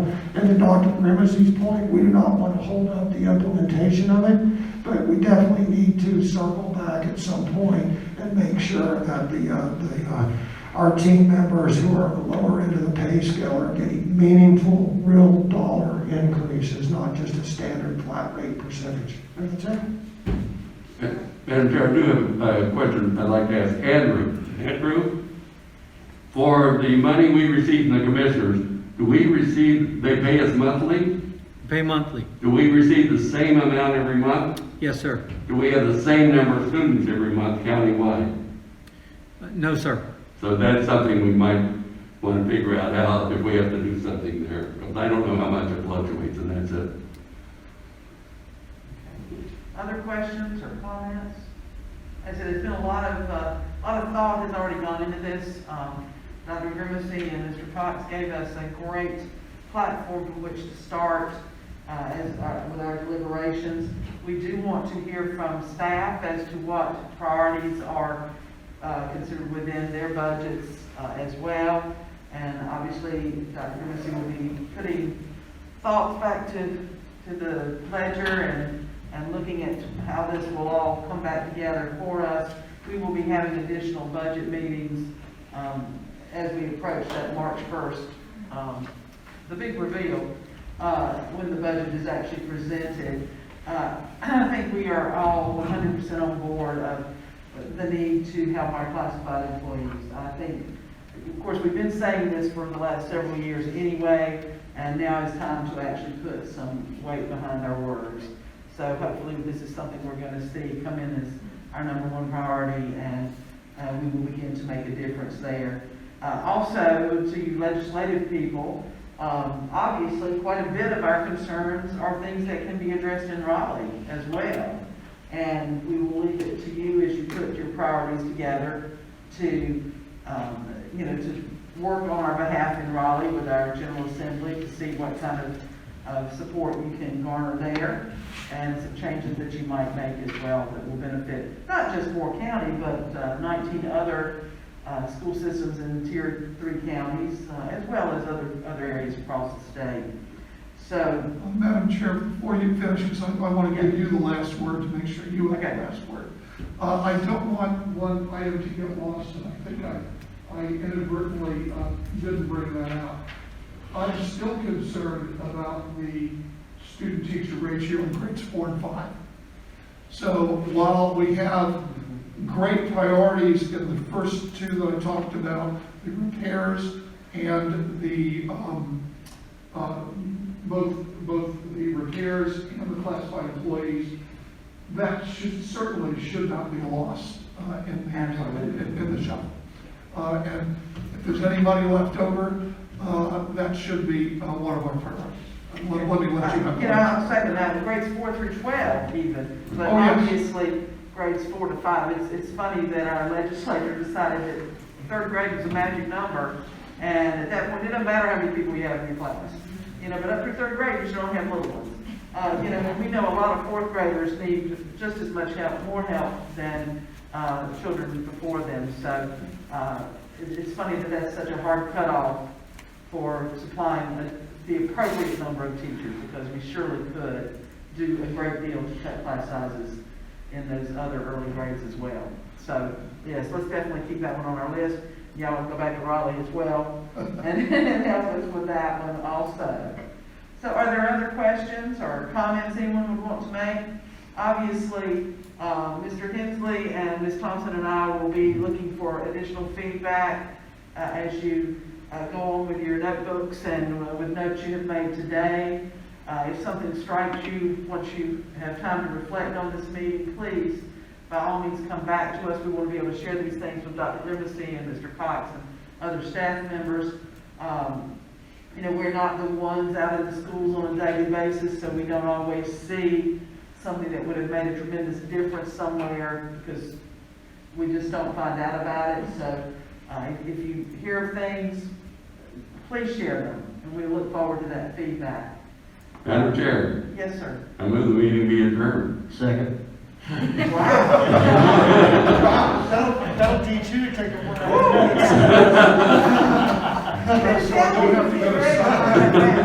All right, the motion has been made and seconded by Mr. Dennison and Mr. Holmes to adjourn the meeting. All those in favor? Aye. Okay, any of the Thank you, motion everybody. carries. Any other comments, send them by email or give us a call. Thank you. Everybody, in order of School Board Appreciation Month, do not forget your items. They are separated in the back. Please feel free to take the posters if you would like.